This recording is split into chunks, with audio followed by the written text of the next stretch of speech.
And we're live. Three count. Back once again. But only two of us. It's me, Paul, Benny. What's going on? Jaquan is on another sabbatical. This time he's in LA. He's trying to find our truth, I guess. Maybe. I don't know. Could be. If he come back with that 24/7 championship. You better be careful. On today's episode, we're going to go over our reactions to Extreme Rules and the shows afterwards, the SmackDown and the Raw, after post Extreme Rules, and see where we feel things are going for SummerSlam. Started off with what was the kickoff show, which was a surprise match and a surprise result, as we should say, but at the end of the day, we weren't surprised, which is Nakamura and Finn Balor, with Nakamura winning and becoming a new IC champion. All right. Honestly, I was shocked, and I mean shocked that Nakamura won because to me, the whole feud had no build to it. It was Hmm.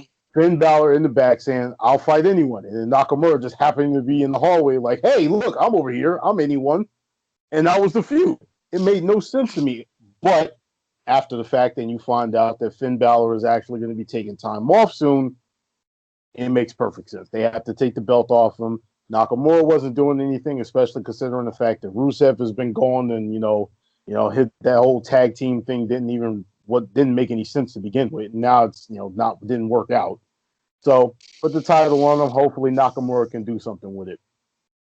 Yeah, we were all shocked on that one. We thought Finn was going to retain, but like you said, once after the card was over and it came out that Finn was asking for a 2 month leave, it made sense why they had to flip over the belt. But like you said, it made no sense. It was like, oh, who wants to? I want to fight. And he's like, oh, I'm here. I'll get off my surfboard and I'll wrestle. Yeah. I mean, it is what it is. It wasn't a bad match. But it's just like we said, it was surprising that at that moment when we saw it, it was surprising because it didn't I, think it was going to happen.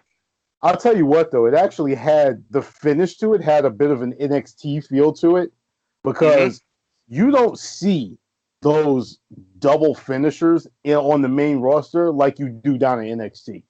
That Yeah, finish actually reminded me of like an Adam Cole match because, like I said, Finn, he missed the coup de grace.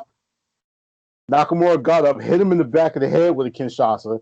Next thing you know, he's over in the corner already ready, waiting for to explode out of the corner when another one hits him with the second one. I'm like, whoa, hold up. I don't see black and yellow anywhere. That was a nice finish. I'll give y'all that. Okay. yeah. Hopefully y'all are learning. As the car was going through and I was watching, I was like, damn, like who's producing this whole entire show? Who's the back? Mm-hmm. Like, did they change? Because it was completely different from Stomping Grounds. It was Yes. like it was like night and day, Yeah. and I think it's becoming more apparent that they are concerned with AEW. They're trying Mm-hmm. to they're trying to get ahead of them since they have such a head start until they Yeah. get their TV show. And AEW, all they have left is All Out, which is next month. And after that, I don't think they have anything so far planned out until their show in October. I don't think so, no. Right. So they have a nice amount of time to get in front of it and try and cut off anybody from jumping ship and Mm-hmm. making things worse for themselves. Which I think for honestly it's a good idea.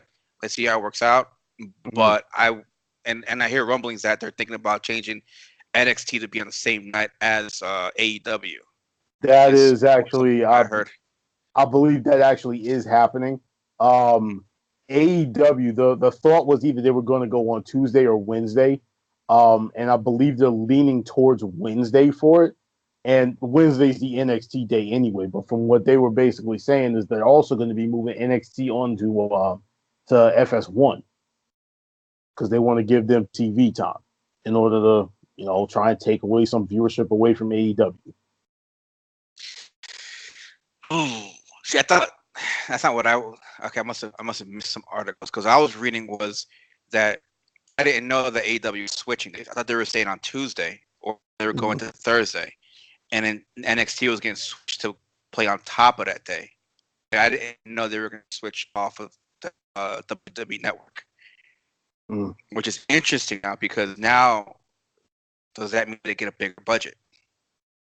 They might. I don't know. But there, like I said, those were the talks that I was hearing over the last week, as they were talking about putting NXT onto FS1. Unless the NXT episodes get released on WWE Network on Wednesday like normal, and then they get replayed on FS1 for those that don't have the network. I don't know if Possibly. Fox would agree to that. It I don't know wouldn't if make Fox sense would though, agree to that. because you got to think the Fox only paid for SmackDown. It's true. My whole thing is though, I believe that this is probably the same thing that would end up happening when what was that Sky Sports over in the UK that they were having issues with because WWE was airing their network stuff at the same time and Sky Sports was losing out on it. I said you'd probably end up with the same situation over here if they tried to put it on FS1 after the fact. Yeah, So they were I think airing they're it actually before. Yeah. I think they're Yeah, actually just gonna move it. Yeah, that's crazy. But yeah, they were the issue with that Sky Sports was, uh, it was scheduled to be like on Thursday, but it was airing the day before. They was coming out releasing on WWE Network day before, which was screwing them up, and they were upset. Yeah. But on to the next match, the cruiserweight title match, which is Gulak versus Nice. It was no surprise Gulak was going to win, and I really enjoyed this match. Like I was telling you in the chat, like the transitions were everywhere. Like somewhere towards the middle, they just started with transitions. I was like, and I love seeing that. It's just something I like to watch. You put somebody in the hold, they pop out of it and put you back in a different hold, and sometimes even not even that, or if uh doing one move, going to another move, reverses, like it's just different ways, man. It's just watching those. It's just I like it. I like it. Those matches, they have a different feel to it because you get so used to the formulaic WWE main roster matches where you have to have your heel working somebody with a rest hold, working somebody with a rest hold, and that's what they consider to be getting heel heat. 205 NXT, they don't do that. They don't work like that. Your heel heat is your heel beating the crap out of your baby face. It's not, just sitting up there grinding somebody down with a chin lock for 3.5 hours. Like, so I said, you get a lot more excitement with these matches. At 205, honestly, the Cruiserweight Championship needs to be on the main card. This one, it wasn't that big of a deal because honestly, the Extreme Rules from top to bottom up until, a certain thing that is the whole reason why I don't have my belt up there right now, caused me some problems. And y'all saw the result of that when in that video that I left in the freaking in the room. But yeah, like I said, too, the Cruiserweight Championship at that match was one of the better matches of the night, and considering the fact that Extreme Rules itself was a very good card, that's saying something. Mm-hmm. So, like I said, I don't really have too much to say about it. I knew what was going to end up happening, and yet I still was happy with the match. And that's how you know somebody puts on a good show. When you know what to expect and you're still pleasantly surprised, you've got yourself a winner. Well, I think that's mostly like kind of everything in regards to wrestling. It's like you kind of know what's gonna happen. If the heel is supposed to win, you have an idea. Like, I think he's like we were guessing. Well, Gulak's supposed to win. But the interesting part is how are they gonna put the match together Right. for him to win? And that's what people have to understand. Is like, yeah, this is written out, but the best part of this that we love about is how do you get to that point? How do you get there? And I think there's more ways to get heel heat. There's various ways to get heel heat. I mean, you can grind somebody down. You can throw some power moves. You can, like MJF is one of my favorite ones so far right now. In the Indies, I love that guy. He's just great. I mean, there's various ways. It just depends on the person and their persona and like their wrestling style. Most of all, it all has to fit together. Right. But it's doable, and I like Gulak the way he's doing certain things. I mean, he's very good. I think he's underappreciated in WWE right now. But it's probably because he's 205. But let's go to which was surprising, the first match on the main card, which shocked us, and we were kind of wondering about what to expect. The Taker Reigns versus Shane and Drew McIntyre. It wasn't that bad as I thought it was gonna be. Nah, It was I'm not. let me put it to you like this. I am I will not make any secret of the fact that my top five, as far as my favorite wrestlers in history, goes Rock, Sting, Undertaker. All right. After that, it's a big schmoz. But Undertaker, like I said, is one of my top three all time. I haven't seen Undertaker in the ring live in a long time. So all of these, Super Showdown and Greatest Royal Rumble and whatever the hell that other show was that I can't remember and don't feel like remembering, but they all took place over in Saudi Arabia.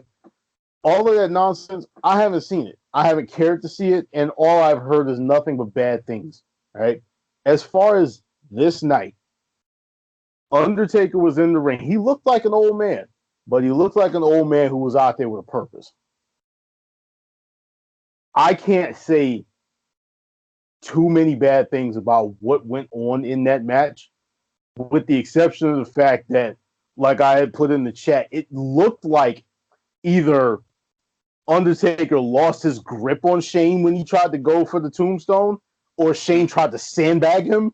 It was one or the other. I wasn't sure which one it was, but I haven't gone back to actually look at it. But it honestly, from Undertaker's reaction, it looked like it was Shane. But I'm like, all right, look, it is what it is. I don't care. And I want to say, just before you take your turn, the greatest visual that I have ever seen was when the Undertaker was doing his throat slash, and all you saw was Drew McIntyre in the back, just ready to kill this dude.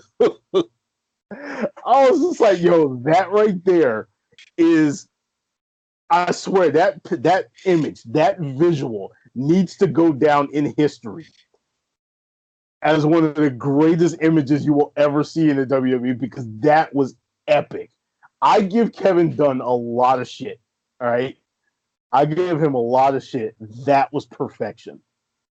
Yeah, timing on that part. I was yes. I was like, oh, here he comes. He was like this, and in the back I was like, oh, he's about to get his, he's about to Claymore, and then he's like, they go back switch and boom. I was like, oh. I was like, yeah. I was like, I can't. Like I would say, like, don't get the wrong impression when I say it was better than expected.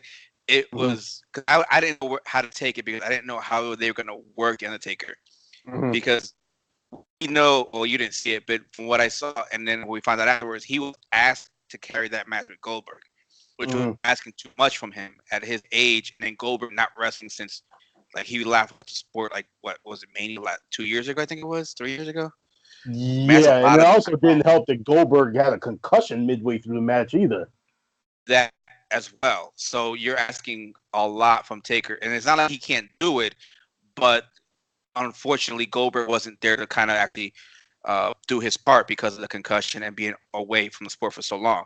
Like, I'm not saying it's completely Goldberg's fault. It's just a lot of things that were out of his control that happened. Now here, because he wasn't asked to, he could just be like one of the boys, and it worked out great. Like, Shane diving off the top rope, putting him through the table, and then what's that? Drew McIntyre getting with the Claymore. I was like, what? It was insane. And then, like, what's his name? Elias coming in. Elias. It was a good match. It was a lot better than I expected. I thought it was going to be just a regular drawn out brawl between the four of them, and we were trying to figure out who else was going to interfere. It was very well put out, and you'll hear us say, this was a very, very good card until what happened at the end. The last time we were excited about a card like this was Money in the Bank, and the same thing. The ending screwed it up. Same thing happened. The ending screwed it up. So I was very pleased with this match, and it kind of got me amped up for the rest of the night. I'm not gonna lie, it got me amped up because, like, Taker did well, Reigns did well. It's like they didn't push Reigns too much. He took more of the beating, and we expected that because we didn't want to see Taker get, like, beat out completely. Even though Taker did take that elbow to the table, though. He took a lot of offense, man. I was not expecting that. He went out there. He took the diving elbow to the table, which always looks terrifying. And then he took the coast to coast with the garbage can. I was saying, like I said in the chat, I was hoping Reigns would come out because they tend to repeat moves from other like you see it online. Uh-huh. So I people have probably seen this where some guy is running and then he gets thrown out of the ring. So I was expecting to see. I don't know why my mind went there. Is to see Reigns catch Shane and spear him in the air doing the coast to coast. I was like, if he does this, it'll be so epic. But I was like, wait. After I put it down, I was like, wait, that's the owner's son. I thought he's gonna put his son to Yeah, that that. would never happen. That would That never would have happen. been. It would have been epic. I think that would have been like. It would have been like, oh. But yeah, I was happy with this match. It got me amped up for the rest of the card. It was good. It was good. It was not a no holds barred like I'm used to. Hmm. It just felt like more of a no DQ more than anything. Yes, the whole But the whole thing about the Extreme Rules that night was just weird. But like yeah, I say, it is what it is. I'll just accept it and keep it moving. yeah, pretty much. And with that, we'll keep moving as well. The next one was the Raw Tag Team Championships, the Revival versus the Usos. Which I'm not surprised at the result Neither am I. because of the fact that, like we were saying, they're trying to get them to re-sign. So they're hoping that if they give them a title run and Mhm. a good rivalry with the Usos, mostly, it will convince them to re-sign. But like I said before, I found out that I think uh is it Dash? One of the two. Apparently, they're gonna add an extra 2 months to his contract. Mhm. So even though they both their contracts they don't re-sign and it expires, they're gonna extend the other one for 2 months. That way they don't leave as a tag team. One is gone for 2 months. He has to wait his 90 days, and the other one has to wait 2 months before his 90 days kick in. I hate shady business practices.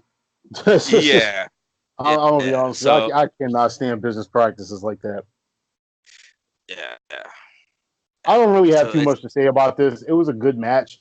It was the styles mesh well together. The Usos, they're some of the greatest. They're two of the greatest in the entire world. The Revival at the moment might be top three in the world. So, like, I can't sit up there and I can't get mad at this match. This match was a great match. It had a predictable result. I didn't think the Usos were going to win the championship. mhm. Um, and then speaking to the other one, that was where the surprise came in because I was not expecting that result at all. But like I said, with this, yeah, I saw this coming a mile away. Not mad at it, and It's good that although the Revival used some underhanded tactics, it wasn't a dirty win. They actually won the match. It wasn't something like, oh no, we got to sit up there, we got to catch them with the tights, we got feet on the rope, nothing like that. The Revival actually went out there and they won with the Shatter Machine. So I'm just like, okay, good, good. All right, it is Yeah. what it is. Let them win strong, and then let's try and build up an actual tag team division on Raw so that we can Mhm. get some good competition going on in here because AEW is out there promoting. We're going to put tag team wrestling in the forefront. Vince McMahon is just like, oh, I don't give a shit about tag team wrestling. So hopefully he starts to get the idea. He's starting to change his ways with some stuff. Let's hope it moves to this as well. Mhm. The one thing too I enjoyed was the pace of the match. Yeah. It started at a good speed and it picked up right where it needed to, and then the ending, was a cherry on top with the Shatter Machine. I like the I can't disagree with it at all. I like this match. It was a good match to have and a good match to see. Mm-hmm. Um, on to the next one, which was Aleister Black versus Cesaro, which was an interesting way for a build up. That build up aside, I loved everything about this. Mm-hmm. Absolutely everything. I don't like. I couldn't care less about how the thing. The fact that these two went out there and put on the show that they did makes me not care about the lead up to it. The the not even the match, the fight that they had. Cesaro catching. I, I, you would think that me watching Cesaro as long as I have would not be surprised by the feats of strength that he pulls off. You've got to be kidding me with some of the stuff that he was doing. Mm-hmm. When he caught Aleister Black, knees on his shoulders, stopped every bit of momentum that this man had, and then catches him with this uppercut. The stuff that Cesaro was doing in this match, it was crazy. And like I said, I absolutely loved it because the two of them went out there, they put on an absolute show. Cesaro showed that he is a flat out monster, and Aleister Black showed that his finishing move is legitimately the new RKO. Yeah, Because when he hit Black Mass, I almost lost my own life. I thought he kicked the soul out of my body. I thought Cesaro was dead Yes. for a second. He hit that move so clean. And I was just like, oh my God, you've got to be kidding me. This dude is legitimately concussed right now. But he wasn't because, No. Aleister Black's a professional. He knows how to hit that move. But man, Yeah. listen, that was a great, great, great match. And I was thinking that it was going to be match of the night. It was honestly for me between this and the Strowman Lashley match. I'm leaning more towards this one. But like I said, there's no surprises here. You knew Cesaro was going to take the L. He had to. But my God, this was a great match, and I loved every second of it. Yeah, I think this was my top favorite. I think AJ, like it's this was number one, and then I'd say that AJ Ricochet was number two, followed by Strowman Lashley at three, which we'll get afterwards. But yeah, it was just like it felt like an NXT match, Mm-hmm. and again, like you said, watch Cesaro catch him in the air, full knees, and then like all the different variety of ways that he doing the European uppercut. I was like, what the. I felt like that was like, yo, why is this not his finisher? Like, seriously, like he's popping this move like out of nowhere until uh-huh. Black actually found a way to counter it. Yeah. It was just like these guys just, and this is what frustrates me. Is like, why is Cesaro not pushed? Like this guy, he's athletic, he's strong, he's like has everything except for the like one thing is I think it's mic skills. But he's improving though. He is improving, and it's like I really want him to get pushed because he's really good. I think he can carry a belt. I think he needs a belt that can help solidify, can help build him and the belt together. Right. I think that would work. Which one they put on him, if they decide to do so, it's going to be interesting. Like But I this he's on Raw. He's on mm-hmm. Raw, so you would have to say. I would say when this Ricochet and AJ Styles thing blows over and finally finishes off, say you were to put the U.S. title on the Cesaro and have him just keep the title, not even have to go out with the open challenge thing, but have somebody come out there, every once in a while. I want a United States Championship shot, and then Cesaro just come on like, okay, let's go, and then put on a nice little 10-minute match, and it'd be just freaking great. That way, like I said, you build up Cesaro, you build up the title. It would be great. But like I said, it is what it is. It's not in my hands. I could only fantasy book. I Yeah, can't. yeah. It's I never like. It's hard to find a bad Cesaro match. To be Mm-hmm. honest, it's hard to find one because that guy's very talented, very talented. Right. But let's go to the SmackDown Women's Championship match, handicap match, which was a red herring the whole time, and I'm Mm-hmm. really annoyed. I do. I do like the fact. Like I said, I kind of figured that they were going to be like putting a red herring out there because they were making it too obvious. They was just like, oh, well, you need to go find a friend, to go help you out, in this handicap match that you're going to be in. When in actuality, the handicap match is to protect Alexa Bliss. It has nothing to do with anything else. I liked Nikki in the match. Alexa was all right, but Alexa was Alexa. Bailey looked really strong, which I did like that.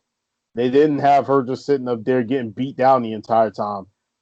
She went out there, she actually took care of business, and she came away with a clean win. The fact that they threw in They didn't really call it out because it wasn't done the exact same way. But the fact that Bayley used the bank statement in that match, I loved it because she had Nikki Cross in that leg lock, and then Mm-hmm. she managed to catch Alexa Bliss. And they said they called it a crossface. That wasn't no crossface. That was the bank statement. I loved every bit of it, but like I said, it is what it is. That match was probably the match I was the least invested in, just because Mm-hmm. of the fact that I'm just like, why are we still doing Alexa Bliss? She's a Raw superstar. She needs to be going after a Raw title instead of us doing Lacey Evans versus Becky Lynch for the 487th time since WrestleMania. How about we actually send Alexa Bliss after the title on the brand that she's on, and give some of the other women on SmackDown an opportunity to get their title shot? So I wasn't really invested in this, especially considering the fact that to me there was no way that they were going to win. If there was Mm-hmm. some type of danger of Bayley actually losing the match and actually losing her title, then maybe I would have been a little bit more invested. But this right here, to me, that whole feud between the two of them is actually it to me it's actually hurting Bayley and her championship run, much like the Dolph Ziggler thing was hurting Kofi Kingston. Right. But like I said, it is what it is, man. I can't.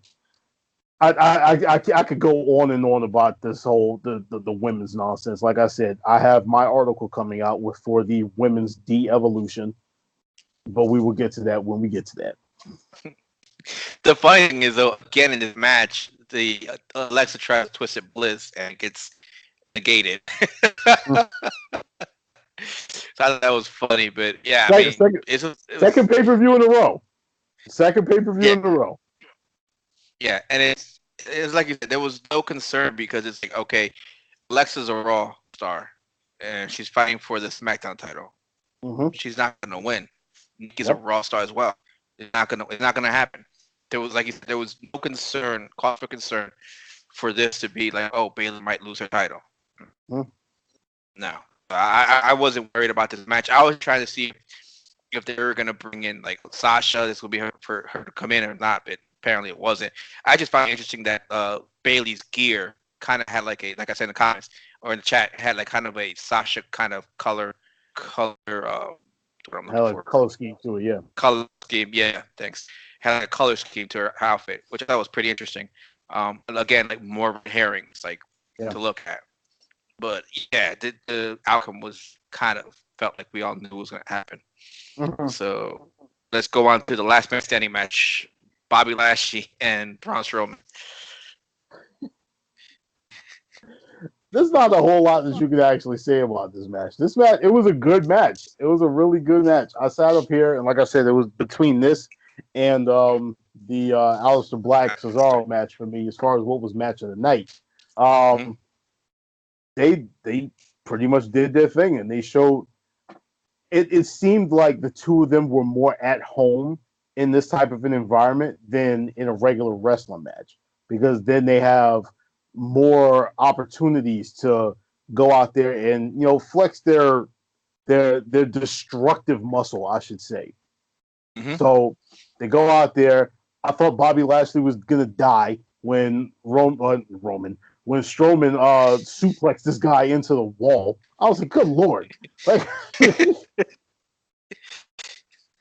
I was just like, man, listen, this whole match was chaos from start to finish. And I sat up here, and when I saw Strowman do the power slam into the very, detailed and, telegraphed crash mat down there under the floor, because I called it out too. I was like, I see a crash mat. I see this is where the finish is. I know exactly where we're going. When I saw him, you do, the power slam down there, and then not Charles Robinson. That was John Cone, Nicholas's father, I think that is. Yeah, he starts making the count, and I'm like, Strowman's gonna bust through the wall. He's gonna bust through the wall, isn't he? As soon as he gets Yeah. the step right, oh, you hear, "Whoa!" I'm like, okay, yeah, Yeah. we're good, no problem. That just tickled my little, that tickled my my interest for the night when it came to just mindless destruction. So like it is what it is. You guys go ahead. You guys were good with that one. Yeah, it was a good match. It was a good match for them. I mean, you finally get to see them in, like you were saying, in their element, and I like it because the other matches they put on Raw, stuff like that, was like I felt something was missing. This was good Yeah. for them. I felt it was good for them. I felt like they did what they like to do. Bobby showed some athleticism, like you saw when he Yeah. jumped and landed right in the mid, like on top of the barricade. I was like, Yep. whoa! I was like, wow! And then you just saw the strength from both of them. And again, like you said, towards the end when Braun put him through, and I put in a chat, I was like, man, watch Braun break through that wall. I was like, it was a cheesy ending, but it was a good one though. You know what I'm saying? It's like it Mhm. helped build him up. It helped build his character. That's how he is. So I was like okay with it. I was like, hey, I'm okay with that. I'm okay with that. I have no Mhm. problem with it. Like I said, it was my third favorite match of the night to Yeah. me. So I was okay with that one. And then let's see if I'm not sure if they're gonna continue this feud anymore. Honestly, I don't see why. I mean, they just did a last man standing, and freaking Braun almost killed Bobby a couple Yep. times. So we'll see what they're doing. I don't remember anything for them on Monday and Tuesday. I think Bobby started. I think another something They else. I had think afterwards. on Monday they had the what the heck was that? It was a battle royal. They Yeah, had they the were battle both in royal it. on Monday, and they were both in it. But I don't think Yeah. there wasn't any real major interaction between the two of them. I think No. he may like Lashley may have been eliminated by Strowman. I don't remember who he got eliminated by, but there was nothing like real crazy along with it. Mm, yeah. Because the biggest pop that got in that match was Braun versus Big E. Oh yeah, oh Yeah, yeah. I was waiting for that. I was so ready for that. And with Big E hitting the big ending on him, I was like, Hmm. oh man, listen, Yeah, I push was going that to see that man. match. Those two. Oh. I said, push that man. Yeah. I swear, I can't. Um, I tell you, just like I've told y'all about with Apollo Crews, the same thing with Big E. If these dudes were 3 to 4 inches taller, they would be pushed to the moon because they're built yeah. like literal houses. Hmm. And Apollo's built like a house, but he moves like a freaking Oh like he's a yeah, buck 50. He's a buck 50. I don't know why. It's a whole separate conversation. Going back. Okay, going back. Like, focus. Realign. I don't want to go on a rant right now. yeah, SmackDown. Yeah. Speaking of Biggie, the New Day became SmackDown Tag Team Titles champions. They beat Daniel Bryan, Rowan, and Heavy Machinery. That match wasn't that bad, I was and to me, so surprised by the result. To hmm me, that was tailor made for either a Bryan and Rowan retention or a heavy machinery victory. That right. honestly, I was not expecting the New Day to be involved in that other than, star power, name recognition, Big E and his entrance, and him hitting the big ending on not the big ending, the Big E spear on somebody, and which he did, but like I said, I wasn't expecting them to actually come away with the championship. And when I see, Right. Xavier Woods crawling up to the top rope or whatever, and they hit the midnight hour or the up, down, down, whatever the name of that move is called nowadays, I'm like, oh my God, this is actually going to happen. Like, and they ended up winning. Like, so, like, Yeah. people were saying beforehand, it was just like, there's a chance that all of the New Day are going to be leaving Extreme Rules with championships. But I just never minded it. I was just like, they're not going to do that. There's no reason. The New Day don't need any more belts. Hmm. Not as a tag team. Right. But they said this right here this is their sixth championship. They don't need no more than that. And Mm. on top of the fact, like they said, they already have the longest reign in WWE history. So I was shocked, to say the least. I'm not mad, but I was shocked. Yeah, I honestly, like I think I said it in the chat. I thought they were in there to take the pin, Mm-hmm. either be it Brian and Rowan win it, or they're actually going to give it to Heavy Machinery, Mm-hmm. which would have been interesting. But I thought New Day was going to be in there for the pin because I didn't think that they're trying to build Heavy Machinery up. So in order for them to take the pin would be a bad idea.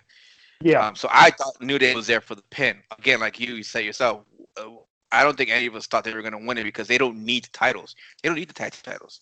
You no, know, they're good enough without it. They're one of the factions that don't need a belt. Kofi has the belt because he had the big pop, and yep, it was a good thing, and it worked out. You know, but I mean, they don't New Day doesn't need the tag team titles. I mean, am I upset about it? Not really.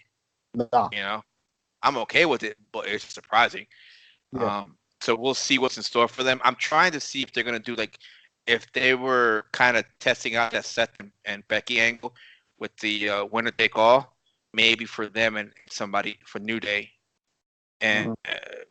losing their belts in a winner take all type scenario down the line. It's possible, but I'm gonna be honest with you. I think what ends up happening is Kofi. Kofi. The idea right now is that Kofi leading into SummerSlam is going to be facing off against Randy Orton. That's pretty much what it looked like they were setting up at on SmackDown. And I think in order to solidify his WWE Championship reign from WrestleMania through SummerSlam, they're going to have Kofi go over. I don't think he's Right. losing the belt to Randy Orton. He may have a rematch against him to basically debunk what I'm about to say right now. But I have a feeling that what's going to end up happening is they're going to shake this mess up again, like the rosters, and you're going to end up with Bray Wyatt taking that title away from Kofi. To which I'm going to be honest with you, I wouldn't be mad at. I well, see here's the thing with I have like I said with Bray. I'm not sure if I talked this last time or if it was in the chat. But the thing with Bray, especially after he made his entrance and how great it was, and Uh, was trying to see if that was because something I read was that's pretty much the way they wanted to write off Finn Balor. So Finn's yeah, like out of the picture apparently. I'm not sure if he's coming back for SummerSlam, kind of end the feud or not, or he's off. But I want them to build up Bray to be like a strong like heel, yes, and I want them to. So if they're gonna do that, I want it to be like at either Clash of the Champions or at Survivor Series. I uh, prefer Survivor Series where you have time to build up Bray to be strong. You have him go through like a bunch of people, and mhm. you're like, oh my god, who's gonna stop this guy? And you make him. The problem I have concern now because he's on Raw Yeah, and Brock is a champion, which yeah, that happened. That's what we're annoyed about. You can't really build to that because if Seth was the champion, then you can say, oh crap, Seth has to be careful because Bray's like going through people like crazy. So then he becomes a threat to Seth. But and if you flip him over to SmackDown, you're like, oh crap, even worse because now he's a threat to Kofi. You got to build him as a threat, the champion that's a face. But right. if the face isn't a champion, then it's like it kind of doesn't. You can build them up, but to what? To a mid card belt? This is And he's. I yes. don't think. You end up with the same situation as you had last year when Brock had the belt and they were trying to basically show that Drew McIntyre was, a credible heel, but at the same time, you can't put him out there being the top heel because of the fact that you still have Brock. Brock is supposed to Mhm. be your top heel. So you Yeah. can't, you got to, kind of sort of fit him in where you can. And that's how you end up with stupidity like you had with the mid card of evil. Yeah. So that's why I'm a little concerned about Bray. Like the way he made an entrance is great, and we know Bray does good work in the ring. It's Yep. just the way they write the storylines for him is just sometimes it's head scratcher, man. Yeah, that's It's why a I'm head hoping they don't scratcher. screw this up.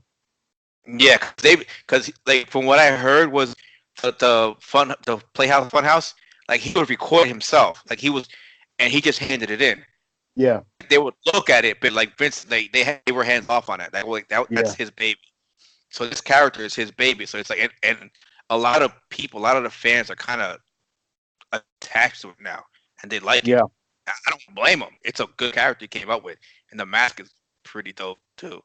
I'm gonna tell you, like I said before, the guy he reminds me of a very unsettling Joker. And it's one of those things where I'm looking at it and I'm just like, um, to me, not he seems like really unhinged. And it's just like I haven't actually had a character in the WWE give me like legitimate thoughts of like, yo, like this is kind of off until Mm-hmm. Bray Wyatt came around with this new character. I'm just like, yo, this is some serious shit right here. Yeah, So I don't want to get too far off base, but man, listen, I am hoping and hoping and hoping and hoping and hoping that they do not screw this up yeah. because they very That easily could, and I don't want them to. the mask reminds me of the Joker because they're in the comic book. There's a point in time where Joker kind of cuts his face off, Uh and then so now his face becomes a mask. Like he's stapled onto himself. yeah. So that's what Bray Wyatt's mask look reminds me of. I just can't remember. So maybe somebody from the comments or the show watch the show could probably put in the comments what it Uh was. I can't remember what it was. But there is. So I have to look back because I remember this. Why I remember it. I just can't remember what storyline it was or what was it in Batman. But that was a thing where the Joker actually cut his face off and he kind of threw it away and then he got it back, but he stapled it to his actual face again. The freaking Joker's a crazy madman. yeah, But he yeah, is. that's what Ray Wyatt's mask reminds me of when I see it.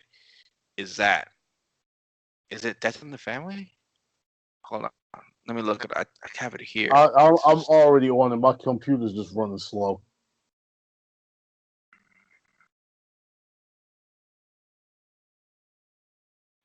There's two different ones: it's Faces of Evil and Death of the Family. It was Death of the Family I'm thinking of because I remember that one, Death of the Family, where he cuts his face off and staples it back together. But that's what Bray Wyatt's mask reminds me of. Is of that the Joker from that.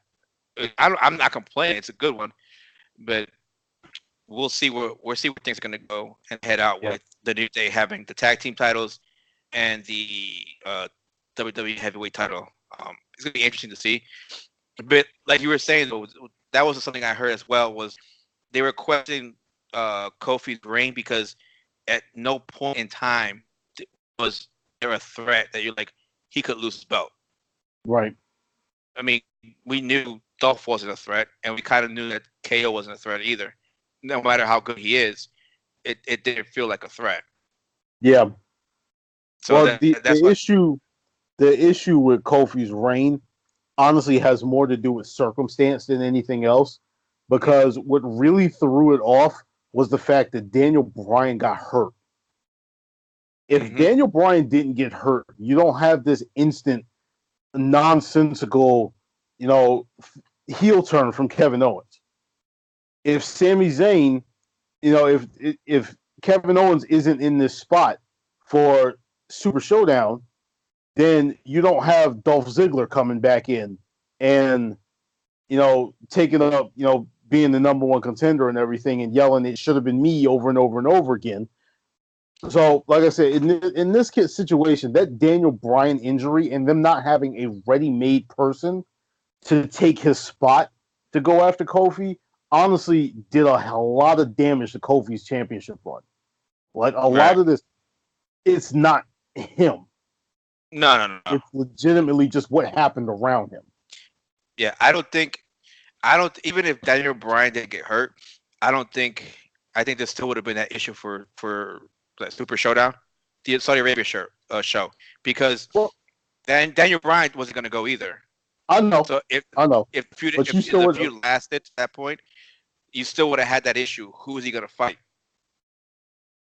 What I'm basically getting at is like Super Showdown caused another issue on top of an issue that you already had. So Okay. if you don't have the Daniel Bryan injury, then you don't Hmm. force Kevin Owens into being a heel and have Right. him going after the WWE Championship. At that point, Kofi over the first 3 pay-per-views of the year has already, or the calendar year, if you're actually including WrestleMania, he's feuded with Daniel Bryan and now Kevin Owens, and then now Dolph Ziggler, and then at 2 pay-per-views, I mean, at feuding with Dolph Ziggler. To me, that's just like, what the hell is that? You legitimately just hot shot him from person to person to person. So And without Samoa Joe in this one. yeah, if you take Kevin Owens out of that, it at the very least makes it a little bit more tolerable. But because of the fact that Brian got injured, now you kind of, like I said, they didn't have anybody else ready made that they knew they could have counted on in order to carry a feud from WrestleMania up until Extreme Rules or before Stomping Ground. Hmm. Because, like I said, you got 3 different people that Kofi Kingston was, feuding with, and like, how are you supposed to get invested with that? Hmm. You think he's just going to lose the title off of some one-off, guy coming off from a comedy tour or something like that? Nobody thought that was going to happen. That's Nope. why nobody thinks there's a legitimate threat, because you brought Hmm. him in rather than building up somebody to actually try and take the belt off of him. Yeah. And then I would Kevin have Owens thought is a whole separate conversation. I would have thought that Mojo Rawley would have had a better shot at taking the championship from him Dolph than Ziggler. Dolph Ziggler. Yeah, Yeah. Yeah, I think that was the issue too. Is like you were saying, I agree because of the fact the injury threw everything off, and then they had to flip Kevin Owens to heel. Either they didn't want to, but they had to, or earlier than expected, because we don't know where they were going with that. Because there was a bunch of rumors that Kevin Owens' induction into the group was going to cause issues when Big E came back, and Big E mm-hmm. was going to turn heel. So, but we don't know what was actually going to happen there. But again, so going back to it, so then that caused Kevin Owens to turn heel, and then he had the issue with Saudi Arabia. So then that Yeah, because caused Sammy. them to call in. Yeah, that caused WWE to call in Dolph, and then they carried Dolph from Super Showdown up to Stomping Grounds, and then going into this match, it was Kofi and Samoa Joe, which I'm okay with because Samoa Joe actually feels like a threat. Yeah, Because that's a bad man right there. Samoa Joe feels like a real threat. Um, regarding that match, it's just I don't know, man. I don't know how I felt about that I match. I It's not wasn't that it was really a bad one, but it's just I just don't know it, how I it felt about that. it was to me, it was the same thing as the Alexa Bliss match. I'm like, you're on Raw. On top of the fact that you just lost your championship, I'm not invested in you. Like, Right. I love Samoa Joe. I'm just like, Yeah, we're no, big you need Samoa to Joe do fans. I something. think I think Jay is too. I think all three of us are Samoa Joe fans. Oh yeah, it's just a matter of like, I want to believe. I don't want to sit up here and just be strung along and have him just be put in here as a placeholder. So I wasn't Yeah, invested in it at all. I yeah. knew that, That like, to me, Kofi was going to win, but like, he did some good stuff in the match. I love the fact that he oh yeah. had Kofi in the coquina clutch, and then Kofi tried to reverse it, and Joe was just like, no, and hit him with a Uranaki. Yeah, I mean, it's like you said. It's like when you have this whole like situation where you have a Raw superstar challenging for a SmackDown title. It's like it's not gonna happen. They're not gonna win. Yeah, So you lose. You have no interest in this match, or you're not as heavily invested at it as say a AJ Styles versus Ricochet. yep, So you're not heavily invested. You're like, eh. But it wasn't a bad match. It was just that we knew the outcome pretty yeah, much. We knew the outcome, and it's just like, so it's kind of a different story when we say we know the outcome.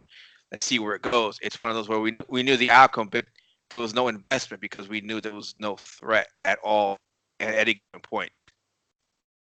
So it's like enjoy the show, but it's like, eh, yeah. So going backwards because we skipped 2 matches. It's the AJ Styles versus Ricochet, which I was surprised at this one. I I was honestly surprised as well. My bad, cutting you off. no. I honestly thought that the WWE have put themselves in the proverbial rock and hard place. Hmm. You're trying to build Ricochet, but you just turned AJ Styles heel and reform the club. So what they basically did was, to me, the only thing that they could have done that made sense, and that was make Ricochet look incredibly strong in defeat. That's the only thing that could have made sense. And they pulled it off. The match was great. The match was absolutely phenomenal. To Yep. all puns intended. Ricochet with the springboard shooting star press. I'm like, I am never going to be, not amazed by what this guy does. I'm convinced that the man is my spirit animal. Um, but Fresh I'm just Puma. like, yeah, like for real. I can't I can't sit up there and put into words what it's like when you're sitting there and you're actually watching this guy perform and you see the kind of craziness that he's able to pull off. I'm just like, hey, listen, the man is in there with the perfect challenger for him. Because when he gets over, it's going to be him getting over because of AJ Styles. Not because of AJ Styles, but him getting over because he was working with AJ Styles along with himself, his own performance and everything like that. So, listen, I don't have too much to say. Ricochet lost the belt, and I was sad to see him lose it in his very first title defense. But to be honest with you, again, this was the only thing that I honestly saw that made a whole lot of sense for them to do. They had to do something that actually built both parties up in this regard. Ricochet got beat down at the beginning of the match. He got tripped up in the middle of the match, and this is what caused him to actually lose the title. And AJ hit him with super Styles Clash. I can't complain about it. I cannot complain about Yeah, it that was the thing too. Is like an agreement is WWE put themselves in a tough spot. So you put the belt on Ricochet. You're trying to build not only Ricochet with the belt, but the belt itself because that belt needs to get built. And then you just flip AJ heel and you reform the club. it. Yep. So it's gonna look it's one of those. Do you keep pushing Ricochet in the belt and you pretty much drop the Bullet Club completely right at the beginning, or do you keep pushing the Bullet Club and just kind of sit back on Ricochet a bit? Which I think they did good. Like you said, they made Ricochet look strong in defeat, which is the Yeah. only thing you could do at this point is if you're gonna do that. From what I heard too was like they didn't know what to do either. They didn't know if they were gonna put the belt on AJ or keep it on Ricochet. But I'm not upset. It was a good match. I like this. Like I said, it's my second favorite match of the night. I've been a fan of Ricochet since on Lucha Underground as Prince Puma, and I was a little concerned when he was coming over that, and he said it to the interview, um, that people kept telling him don't go to WWE because they're gonna ground you and they're gonna change you. You're not gonna be the same, and that was my concern as well. Yeah. Um, so when I saw my NXT, I was souped, but I was like in the back of my mind, I was worried. But when I saw him do his thing, I was like, this is the same guy from Lucha Underground. I was happy. When he came up to the main roster, I was terrified. Terrified. Not more that they were going to ground him. It was more of like, are they going to push him? Yeah. Or, Yeah. that was my concern because, like I told you and Jay before, like one of the guys I used to like watching back in the day, um, like a couple years ago, was Evan Bourne. Like Oh yeah. Evan Bourne was great. That dude was nice, but he didn't get a push because he was small, and I don't blame them. But I mean, did he have a title run at all, like a mid parter ever? I don't believe so, and I honestly think his whole career kind of sort of got buried when he tried to do the what was it, the shooting star, and Randy Orton RKO'd him out of the shooting star press. Oh no! I was just like, yeah, this is over. Talk about RIP, pretty Yeah. much. Same thing Damn, with I Shelton didn't know that Benjamin one. and Shawn Michaels. I still watch that clip to this day, but still. Mm. But yeah, so I'm happy. So I'm okay with this. I understand what they were at. It was tough. I mean, you couldn't go wrong either way. You just had to write it correctly, and they did this right. I'm happy. uh, It's just now let's see what they're gonna do with both of these guys now. It's the interesting part. Um, I think they need to take Ricochet somewhere a different feud. Maybe Cesaro, maybe somewhere else. Because they need AJ just can't fight Ricochet all the time for too long. It's gonna drag out. If you drag it out for too long, it's not gonna be like it used to be. right. And I don't want that because these guys can put on a match, and I don't want it to be dragged out too long than it needs to be. So let's see what it holds up for them going forward. And next is the we'll go on to the next match, which is a squash match. Huh. Okay, this is my third favorite match of the night. Oh my god. I had no idea this match was gonna be so short. I was like, I barely took a sip of my drink. I was like, all right, cool entrance. And I'm like, it's over already? It felt like a Mike Tyson match. Like, oh my, Kevin Owens and Dolph Ziggler. Holy cow. I think Dolph Ziggler's entrance was longer than the match itself. Yep. Golly, man. Honestly, I don't care. I honestly do not care. And the fact, honestly, that he basically came out the next night on Raw and admitted, like, yeah, I got the crap beat out of me. Like, I was just like, you know what? I love it. I absolutely love it. I don't care for his character. I don't care for anything involving Dolph Ziggler right now. And the fact that they don't have him, you know, they don't have him actually going for any type of payback or anything. They just decided, like, okay, now you're gonna go feud with the Miz. It's just like, okay, there's no reason to really even, like, be invested in him. So to see him go out there and just basically get shit stomped, I loved it. Yeah, it was funny. Like that's an interesting feud because those are really good friends. What I saw on the Mister or Mrs. the show Mm-hmm. that the Miz has, they're actually really good friends. There's an Uh, episode when they finally won their game. yeah. The Browns, they were watching it together. Them and somebody else, I forgot who it was. So they're really good friends. This is an interesting feud because they're really good friends in real life. So I think it's kind of funny. Yeah. But the Kevin Owens thing is just, oh, man, it. I don't know what the hell they're doing, man. I mean, I like it, but it's like he's a he's a face, then he's a heel, Sammy. Now Yeah. he's a face. So where's Sammy? Where the hell is Sami Zayn now? I It's don't know. like I is he have a no face now or idea. is he a heel? And there's one thing that's actually scaring me, and we're supposed to be talking about this anyway. From what I was hearing earlier, the segment that Kevin Owens is going to be in tomorrow is with Stone Cold. And I'm just like, please God, do not have them make Stone Cold stun Kevin Owens. Do not kill this man's push. Please do not kill. Let them share beers. Let them stun other people. And matter of fact, let them get mad at each other for stunning other people.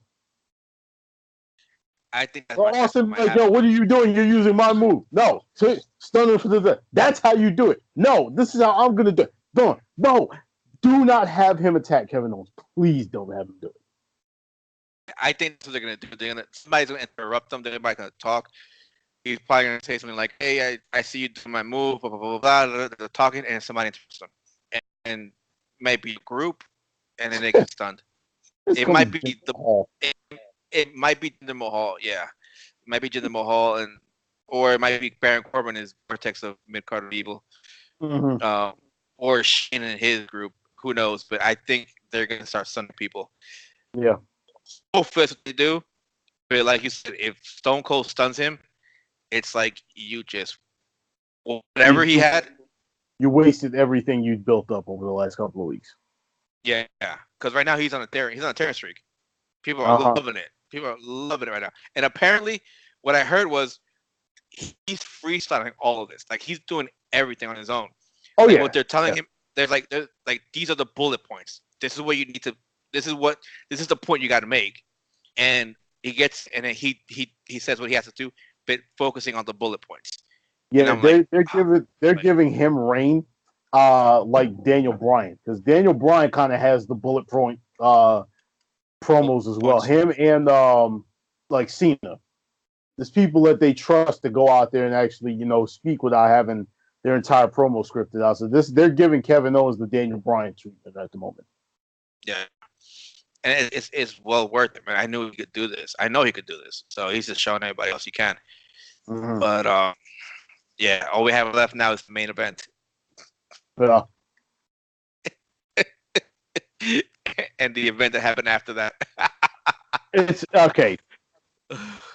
This is another situation where we all 100% knew that Lacey Evans and Baron Corbin were not winning this match. So there was absolutely no way, shape, or form that. Let me put it to you like this: the only way they would have won this match is if Becky Lynch's title was not on the line. Hmm? If that title wasn't on there, I don't give a shit about the Universal Championship. All right. If Becky Lynch's title was not on the line, then Baron Corbin and Lacey Evans probably would have won the match. But because of the fact that the Raw Women's title was on the line and you sat up there and you spent all this time, all the end of last year, all the beginning of this year, building up to Becky Lynch winning this title away from Ronda Rousey, had you done this and taken this damn Japanese food, bro. Strawberry squeeze don't help either. Had you done this and taken the belt off of her and given it to Lacey Evans, it would have had the exact same effect as when they took Asuka's streak away from her at WrestleMania, and the very next night on Raw had Charlotte lose the belt to a cash-in to Carmella. That would have been flat-out trash of the exact same caliber. So, I did it worse. You know what? You're probably right. I'm looking at it and I'm just like, there was no way, shape, or form that they were actually going to lose these belts. So whatever danger that they were in, I'm like, I'm not invested in it. I'm really not invested in it. Extreme Rules was a good pay-per-view. Like this part right here, this entire segment took it to me from an A- down to an F. Because this whole match right here, to me, aside from the very, very, very end of it, was bullshit. I had no investment in it whatsoever. Seth and Becky are sitting up there taking their sweet time trying to set tables up, and they're just hitting, the Becky legitimately causing herself to get hit in the face with a chair, and like I couldn't deal with it, man.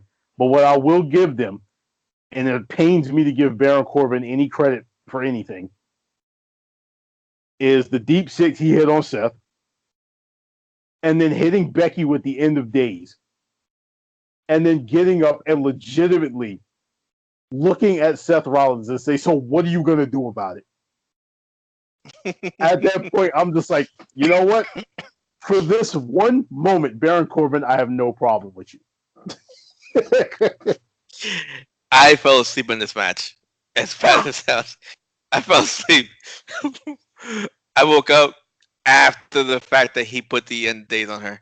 I was like, wait, what? Was that end of days? And I was still wide awake. I'm like, end of days? Deep six? Wait, what? I was just like, oh, he's getting the snot out of him. I was like, oh, damn. Okay. I got to watch this again. But watch the replay, I'm just like, like even when they put Lacey and Baron on the tables and they landed on top of them and put them on the tables, there was like no reaction from the crowd. Like none. Like it I don't know what was happening, like I have a feeling that the crowd wasn't invested in seeing Becky and Seth doing like these like extreme rule stuff, like Uh, going to the tables and all this stuff. Like they didn't believe it. So there was like almost no reaction during the whole match until Baron Corbin did what he did. yeah. At that point, it was like, oh, You I, you want to I talk about heel wonder, heat? That was heel heat right there. I wonder. Here's what I'm trying to wonder now. I'm wondering if because they couldn't get a reaction from the crowd at all during the whole match, I wonder if that spot was called.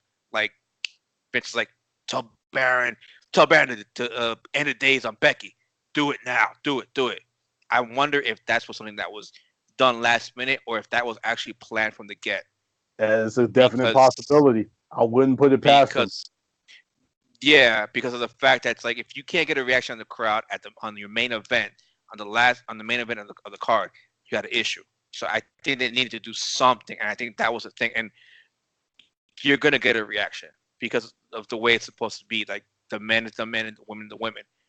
And then what happened after that one? Golly, it was ridiculous, bro.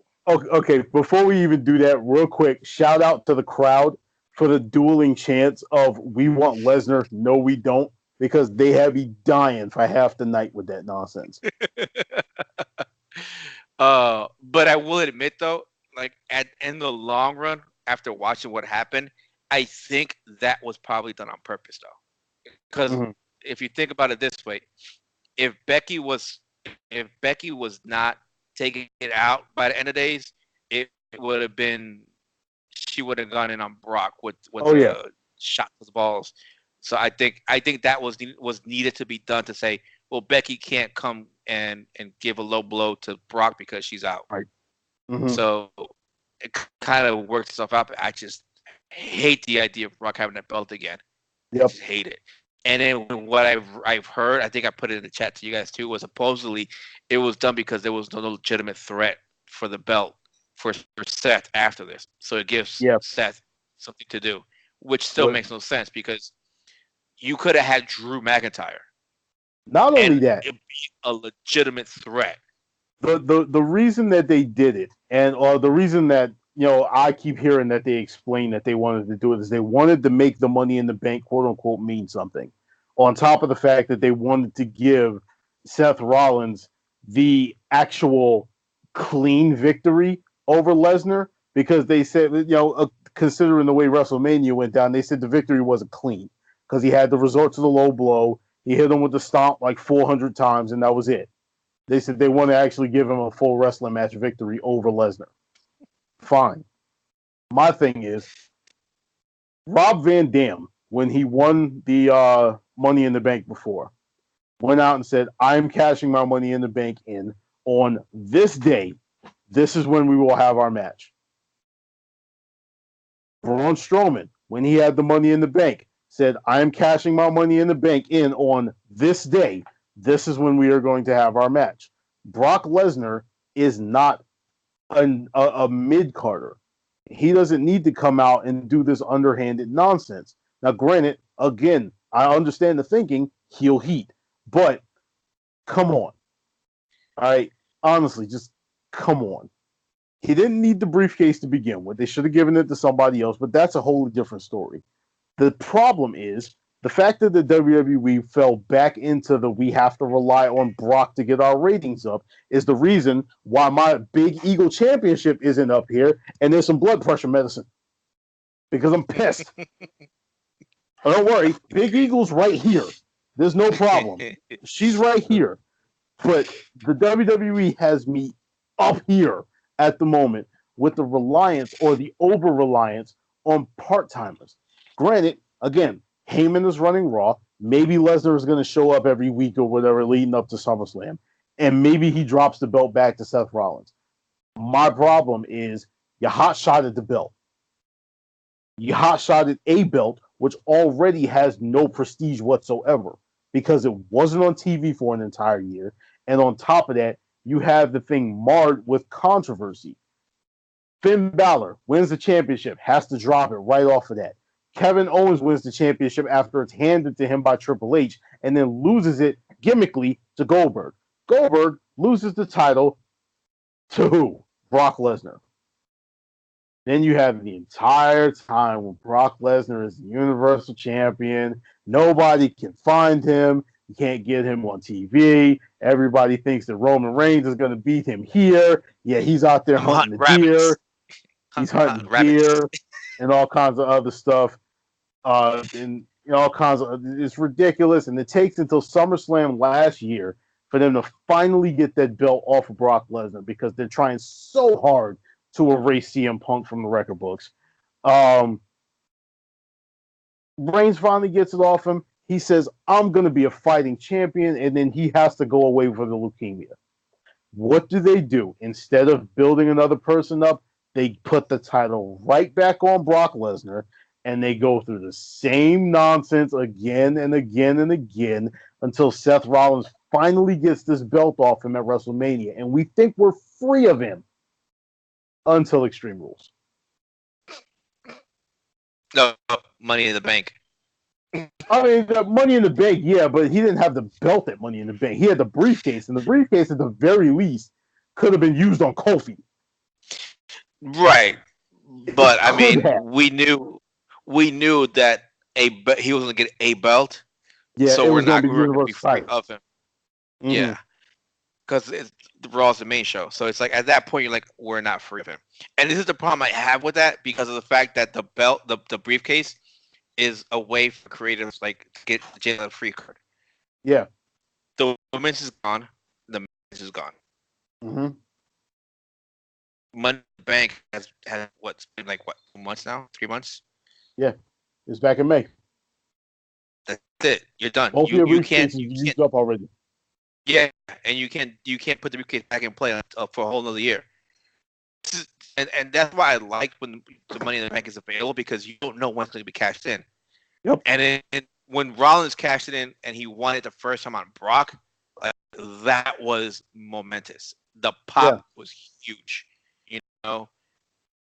And the way the excuses they're giving, like, oh, because no, you have, and this is the problem I have.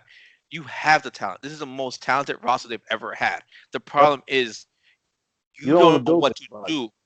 You don't know what to do. You don't know how to write things for anybody.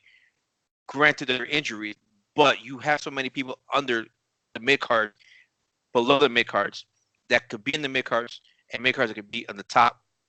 Instead of moving somebody up, you move somebody down and somebody out. I'm like, come on, dude. Like, why? Like, you have Shelton Benjamin. He ain't doing jack. It's a waste of talent right there. Waste of talent. Bobby Roode, another one. He's really good. Waste of talent. Ain't doing nothing. They got him chasing 24/7 belt every so often. We can go on and on and on. And the reliance on Brock is ridiculous. You could have Drew get into it with Seth Rollins for the title. Could you imagine if Andrade had that briefcase? Oh, just the sheer magnitude of Zelina Vega's arrogance at that would have been overwhelming. Bro, Heyman, like, and if you watch the show, I love Paul Heyman. His mic skills are like on a different level than anybody else's. I don't. There's few people that can touch him. But Zelina Vega does come close, and she does it very well. She reminds you of Bobby Heenan a bit. She would put if Andrade had that briefcase. I cannot fathom the promotions, the arrogance that she'll carry with Andrade for that briefcase, and be a nightmare. I mean, she could just walk out and be like, "Oh, is he here? Is he not here? I don't know. Maybe. Well, we don't feel like cashing it today." You know, or she can do something on the video. Who knows? Like the way she does it, the way she works is so completely different, and I like it. Like it's one of those. It's like a catch-22. She's good in the mic, but I want to see her wrestle because she's a pretty good wrestler herself. She's not bad. She's pretty good, but they just don't give her a chance for some reason. I don't know why. I want to see her in the ring, but she's so good at what she does as Andrade's valet or like You're sitting manager, there, whatever. you're stuck, Like, and you're just like, I want to see her, but I don't want to stop seeing this. Like, yeah, yeah. So it's like there's so many ways they could have gone, and that's one of the guys that I actually wanted to win the briefcase was Andrade. It's just like again, man. Like, what did they do? Like, they don't know what they're doing, and the over reliance on Brock needs to go, man. And I think Brock just screwed him. He screwed Vince because he got screwed with UFC, and yeah. I think Vince just overpaid. He overpaid Mm-hmm. for Brock. Vince had Brock in a very good negotiable area. But I think Vince just pretty much outbid himself, Right. not thinking about it. And to those listening, like, I want to make it clear. I believe I've said this before, but I just want to make it completely understood. I don't have an issue with Brock Lesnar. I have an issue with Brock Lesnar being in the title picture. He's above that, in my opinion. You want to give him a big profile thing, have him going after somebody who doesn't need the championship. The championship to me needs to be the focus of people who are actually on TV all the time. You want to have Brock Lesnar come in there, have him feud with John Cena when John Cena comes back. Have him. I think have The Rock come back and say something like, "I want to avenge the loss that I had when I lost the Undisputed Championship to him." Yeah, 17 years ago. This still bothers me that I didn't win that match. Yo, those are the type of feuds that Lesnar needs to be in. Like, I cannot stress enough how much it hurts everybody on the roster to have him in that title picture. Yeah, and we need to make this understood for the people watching. It's more on the creative side, how they're writing this stuff out and fleshing it out. We're not sure because we know this has his hands on everything, so it's tough to say how much is Vince involved in a lot of this.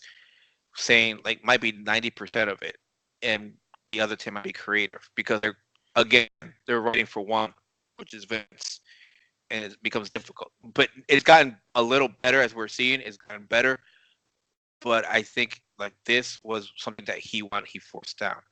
Mm-hmm. It just gets annoying because now the belt's not going to be seen until what? SummerSlam. Yeah.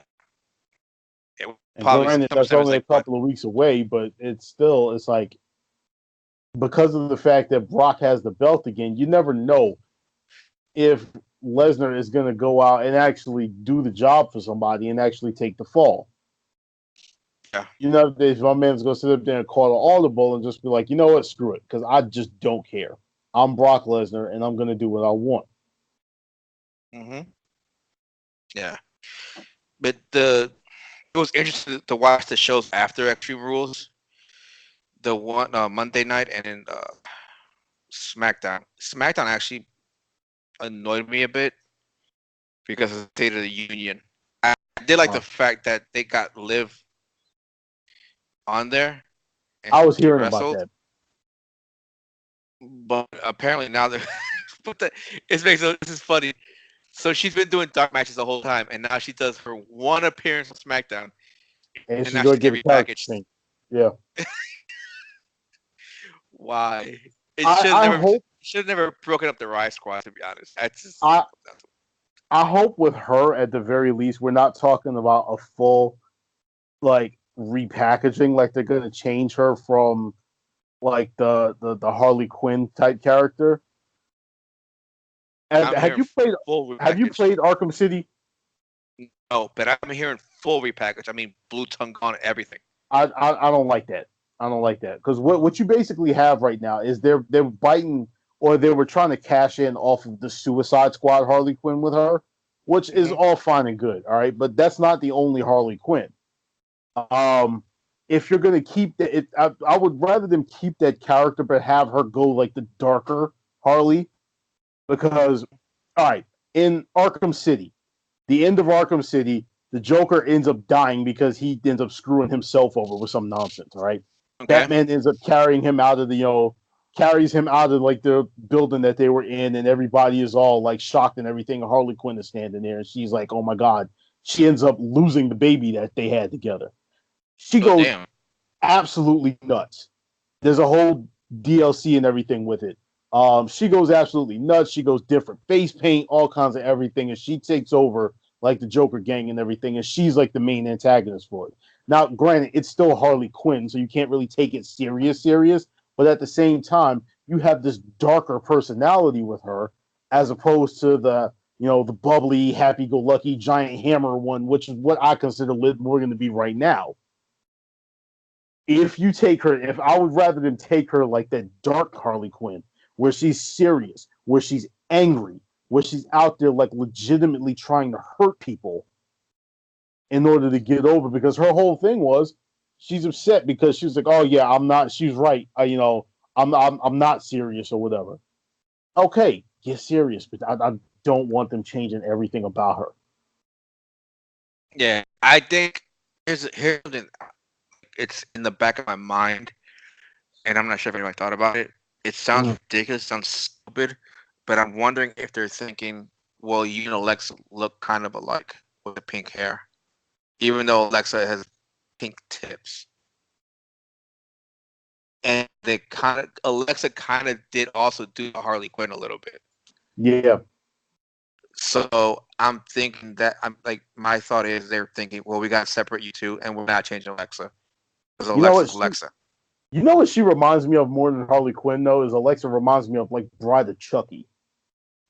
She reminds you a little bit of Poison Ivy Mm-hmm.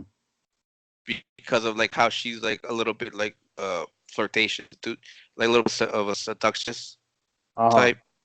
That's why I was like she kind of reminds me a little bit of Poison Ivy. Um, I don't know why. I don't know why it took him so long to do this for Liv. I mean, the roster shakeup was like right after Mania. We're talking like 3-4 months now, and Mm-hmm. you're finally gonna have her do this. I mean, the only thing I can wonder and hope for is that this is already out and she knows it, so she's been working on her character and is new repackaged. They just haven't changed her look to fall for this year, you Mm-hmm. know. So it's like coming like maybe like this Tuesday or in a couple of weeks or next week we'll see the new her because it's already fleshed out. She just needs to go through the whole physical makeup over changeover, which is fine because the blue tongue is like what the Jolly Rancher blueberry that raspberry that she eats before a I match or think so. something like that. So which Mm. is fine. That can be gone easily. The pink hair is the only other issue after that. You know, it's just no man. It's just we were all upset that they split up the Riot Squad because that was a great faction for women Yep. that just never did anything with. And then they finally had the Kabuki Warriors face the Iconics for the title. That ending was so trash. It was annoying. It was horrible. It made I no I sense. And again, I I think I can't remember. Was it you or was it Jay that put in there on why they gave the belt to the Iconics? that was me. That That was was you. me. Yeah. If It was okay. it's flat out trash. It was the fact that they sat up here and their original plan was So the this Bella so twins were for supposed those to listening, this is a rumor that we've read. We're not. There's no concrete evidence. We wouldn't put it past WWE doing this crap though. Go like ahead, Benny. let me put it like this. This is a rumor that I heard that the Bella twins themselves actually said. Like they were on like some talk show or something like that, and this is how it came out. That um they originally put the belts on the Iconics at WrestleMania and set up for a feud with the Bella twins. But before that, they found out that Nikki Bella could not wrestle anymore due to her neck injury. They said that she was going to end up paralyzed or some shit like that, so she had to retire. But they still made the switch. Because they made the switch, and that was the only plan that they had in place, they decided, okay, we're just not going to have the belts on TV. So I want you to just let that sink in for a second. They took these belts that they spent all of this time building up throughout 2018. You had the thought that they were supposed to debut at SummerSlam. They got pushed back. They were supposed to debut at Evolution. They got pushed back. So then they turned around and they finally debuted these belts at Elimination Chamber.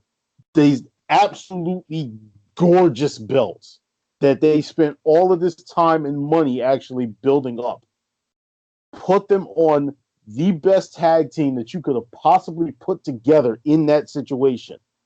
Sasha Banks and Bayley. You have the two of them have a no-nothing feud against Nia Jax and Tamina because they win the match and they get beat down afterwards, like they needed to, like Nia Jax and Tamina needed to get their heat back.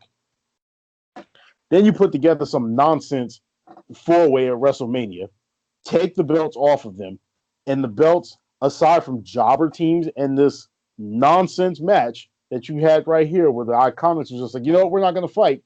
These belts have only been defended, like twice since WrestleMania? Yeah. You turn them into an absolute joke because you guys are so focused on screwing people over rather than actually building storylines and actually putting together sensible stuff, taking care of continuity. Yes. Why? Why That's is this the a big problem? one. That's the big one because if people remember the last time the Bellas were on any show, they were heels. They were heels. So what you're trying to tell me is that when they come back, we're supposed to forget that they were heels and their faces again? No, keep the continuity, and you would have kept the belts on Sasha and Bayley. And actually, honestly, it would have been a better match. It would have been a better match. And honestly, if I looked at it, I'd be like, they could lose this because it's the freaking Bella Twins, and they will put them over whenever they want. I'm gonna be honest with you. Had Nikki's injury aside, all right, had the Bella Twins actually come in there and been the ones to take the belts from Sasha and Bayley, I would not be anywhere near as pissed off as I was when the Iconics won it. Oh no, I wouldn't. Like I'm saying, it's like I wouldn't be surprised if they did it because of the Bella Twins. They're going to put them over because that's one of the money makers. So I wouldn't be surprised. Would I be upset about it? Yeah, because I prefer that it stay with Sasha and Bayley to build the belts up. They're new belts. Right. You need to build them up. You can't hot potato a belt like that so quickly when it's fresh, and you can't put it on. Look, we're not trying to trash the Iconics. The problem is they were never built. So to see them as credible champions is very difficult. We're not questioning their talent. It's the fact that they were never built. Kind of like Lacey Evans. Sort of. You don't have a build for the contender. Lacey to me is a little bit different. It's the fact that the Iconics right now, aside from being in the back, they're not even on TV. They're out there, they face a jobber or two every once in a while. Whatever. They get in the ring with an actual WWE superstar, somebody that's not local enhancement talent or something like that, somebody that's an indie wrestler. They're all not there getting killed. You're making them out. You're portraying your tag team champions as jokes. How am I supposed to get invested in them? How am I supposed to see them as anything other than a joke? Especially considering the fact that they go out there and they pull some nonsense like they pulled this past Tuesday. Yep. Oh, we're just going to get ourselves counted out, and then we're going to celebrate because we're still champions, and you guys couldn't take the belts off of us. Yeah. I mean, they're not even building them. They're not even building them up to be strong. Like you could put Naomi and Carmella together and lose. Like, granted, it hurts Carmella and Naomi, but like, are they doing anything right now? Carmella's just R-Truth's backup. Naomi's, I don't think, doing anything at all after that. I'm so happy that you brought that up. It makes absolutely no sense that the 24/7 championship right now has more prestige than those women's tag team titles. It's like I said, that I don't believe the WWE and the women's evolution is actually true. I think it's just BS, a marketing ploy that everybody's looking at it. Because what's funny is if you go to the website and they show you the pay-per-views, Evolution is still there. Evolution is still there in the pay-per-view lineup, but they haven't put on the show. They don't plan on putting on the show yet. I For don't think this so. year, it's up there. Oh yeah, yeah, it's still up there. It's still up there. You have all the shows for this year, and Evolution's right there in the middle. I'm like, there is no show. I Like, never thought that I would ever hear these words come out of my mouth. But to be completely honest with you, where is Stephanie McMahon? Because if Stephanie McMahon was actually on TV, I honestly think she took us. I don't know what she's doing right now. Maybe Triple H got her pregnant again. I don't know. we don't know. We have no idea. This is just me spitballing and being an asshole like I normally am. But I don't know where she is. But to me, the fact that what's happening right now is it's so regressive when it comes to the women. It almost seems like she's not involved with stuff that's going on in the company right now, because I don't believe that she would actually allow this to actually happen. Right. So like I said, I don't know what's going on with her. I hope everything's all right with her, but I never thought that I would hear myself say it. But where the hell is she? And if I her don't know. coming back is actually going to help out, when the hell is she coming back? I don't know, but it's just annoying because of the fact, like we've said before, they have a very talented women's roster. I mean, Mm-hmm. their roster up and down is talented. Like you can take the women's roster separately, put their own show together, and they have enough talent for their own show. They Yep. really do. It's just that they're. If I felt like they were going in the right direction, and they just took a step backwards now. Yep. Because the only belt that matters right now is the Raw Women's title. Yep. Tag team titles don't matter much. The SmackDown is on Bailey, which is good, but it's not being treated right. They're Right. not writing well for her and the belt, which is a travesty right now because she could be Yeah. doing so much better. That being said, we have an opportunity, and like I said, I'm not going to completely bury them. The match for SummerSlam is supposed to be Bailey versus Ember Moon, and that is a match Yes. that I am already excited for. There's been no Yeah. build for it outside of last week when she was just like, "I want to face you," and Ember was like, "Hell yeah!" There's been no build except that. I want it already. I want it, and that is the match at SummerSlam that I am the most flat out excited for, just because I want to see Ember Moon in a high profile match. Yeah. Because we know what she can do.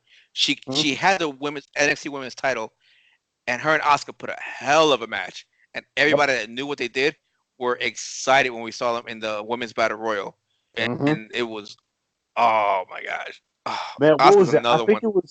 I think it was the Royal Rumble a couple of years ago, before before Ember Moon was actually officially called up. Ember Moon Hmm. ended up in the Yeah. Royal Rumble, and they faced off with Asuka, and they just looked Hmm. at each other, and the crowd exploded because they knew Oh yeah. what the deal was. Hmm. And Yep. I'm like, you have to have an agent, a talented agent, putting together a battle royal or a Royal Rumble or something like that.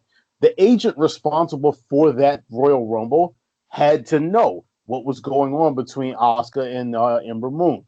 Know the two of them had a great rivalry. You knew that they were going to get a pop once they saw each other. That's all fine and good. Take a look and take that up to whoever is involved with creative when it comes to these people and say, listen, if you want to get stuff over, stop being dumbasses and push the people that need to be pushed. Look at what happened Hmm. in this just 2 seconds right here. Right? All I did was tease something that happened in NXT, and the crowd lost their minds. Yeah. Where are these young ladies right now? And it's not like you have to turn one of them heel because Nah, they're fine having a healthy competitive baby face versus baby face type of feud. Nothing right? wrong Because with it. when they went face to face in that Royal Rumble, Oscar was a face. Hmm. She wasn't a heel at the time. Now she did some healer shit because Ember Moon had her arm, in a sling Yeah, or whatever, that joke was and she funny. was just She like, was like, "Oh yeah, uh-huh." and her face was what made me laugh. She's like, Oscar's an asshole. might be why I love her. uh, I can't front, Oh, yo. But it's one of is those it? things where you look Is at it, and it's just like there's so much that could be done with the women's roster. And I know you can honestly flip it around and turn it onto the men's roster at the exact same time. But the focus with me and you right now is just on the women's roster because of the fact that it's so much more glaring with them. It seems as though the only way that they can build feuds is I'm not friends with her, so you can't be friends with her. And if you're friends with her, then I don't like you. yeah. Like the Or you or like Ember Moon, you broke my Nintendo Switch. yes, you stopped me from reading Harry Potter. Oh shit. I'm like, God, there's some that you have to come up with some better way to tell story. You guys cannot be this lazy. Like, I think what it is like they're not used to writing for women because if you look at it how it was before, it was like like just simple little oh that's my man, oh no that's fine, like simple Mhm. little childish crap. Now it's like when you're trying to actually write true like storylines for women, they don't know how to. I think I The, honestly I don't know if they know how to. the crazy part though is I was listening again. I hate to keep bringing up other people's stuff, all right, but it's so valid that I don't have a choice. Take a men's feud, replace the build for a men's feud with two women. What's the problem with doing that? Yeah, and I think what you can do too is you can include because some of these women have like YouTube shows, like for Yeah. example Sonya Deville and Mandy Rose. They have their donut Mm-hmm. show. They in case you don't know anybody watching, they have a YouTube channel and they when they're on the road they try uh whatever that town or city's most famous donut shop is, and they'll order a donut and they'll eat it and they'll have some people on the show. You can actually start a feud from that, where like they'll invite somebody over and they're like, "Oh, I'm on a diet, I'm cutting whatever," and they smack the donut out the hand or whatever, or they reject it or something. You can start a feud off of that, and Yeah, it you pops more into the disrespected show. my show. You, Yeah. And then you can start a show after that, and like you can do all this stuff. It's just like, and some people know about this show. uh-huh.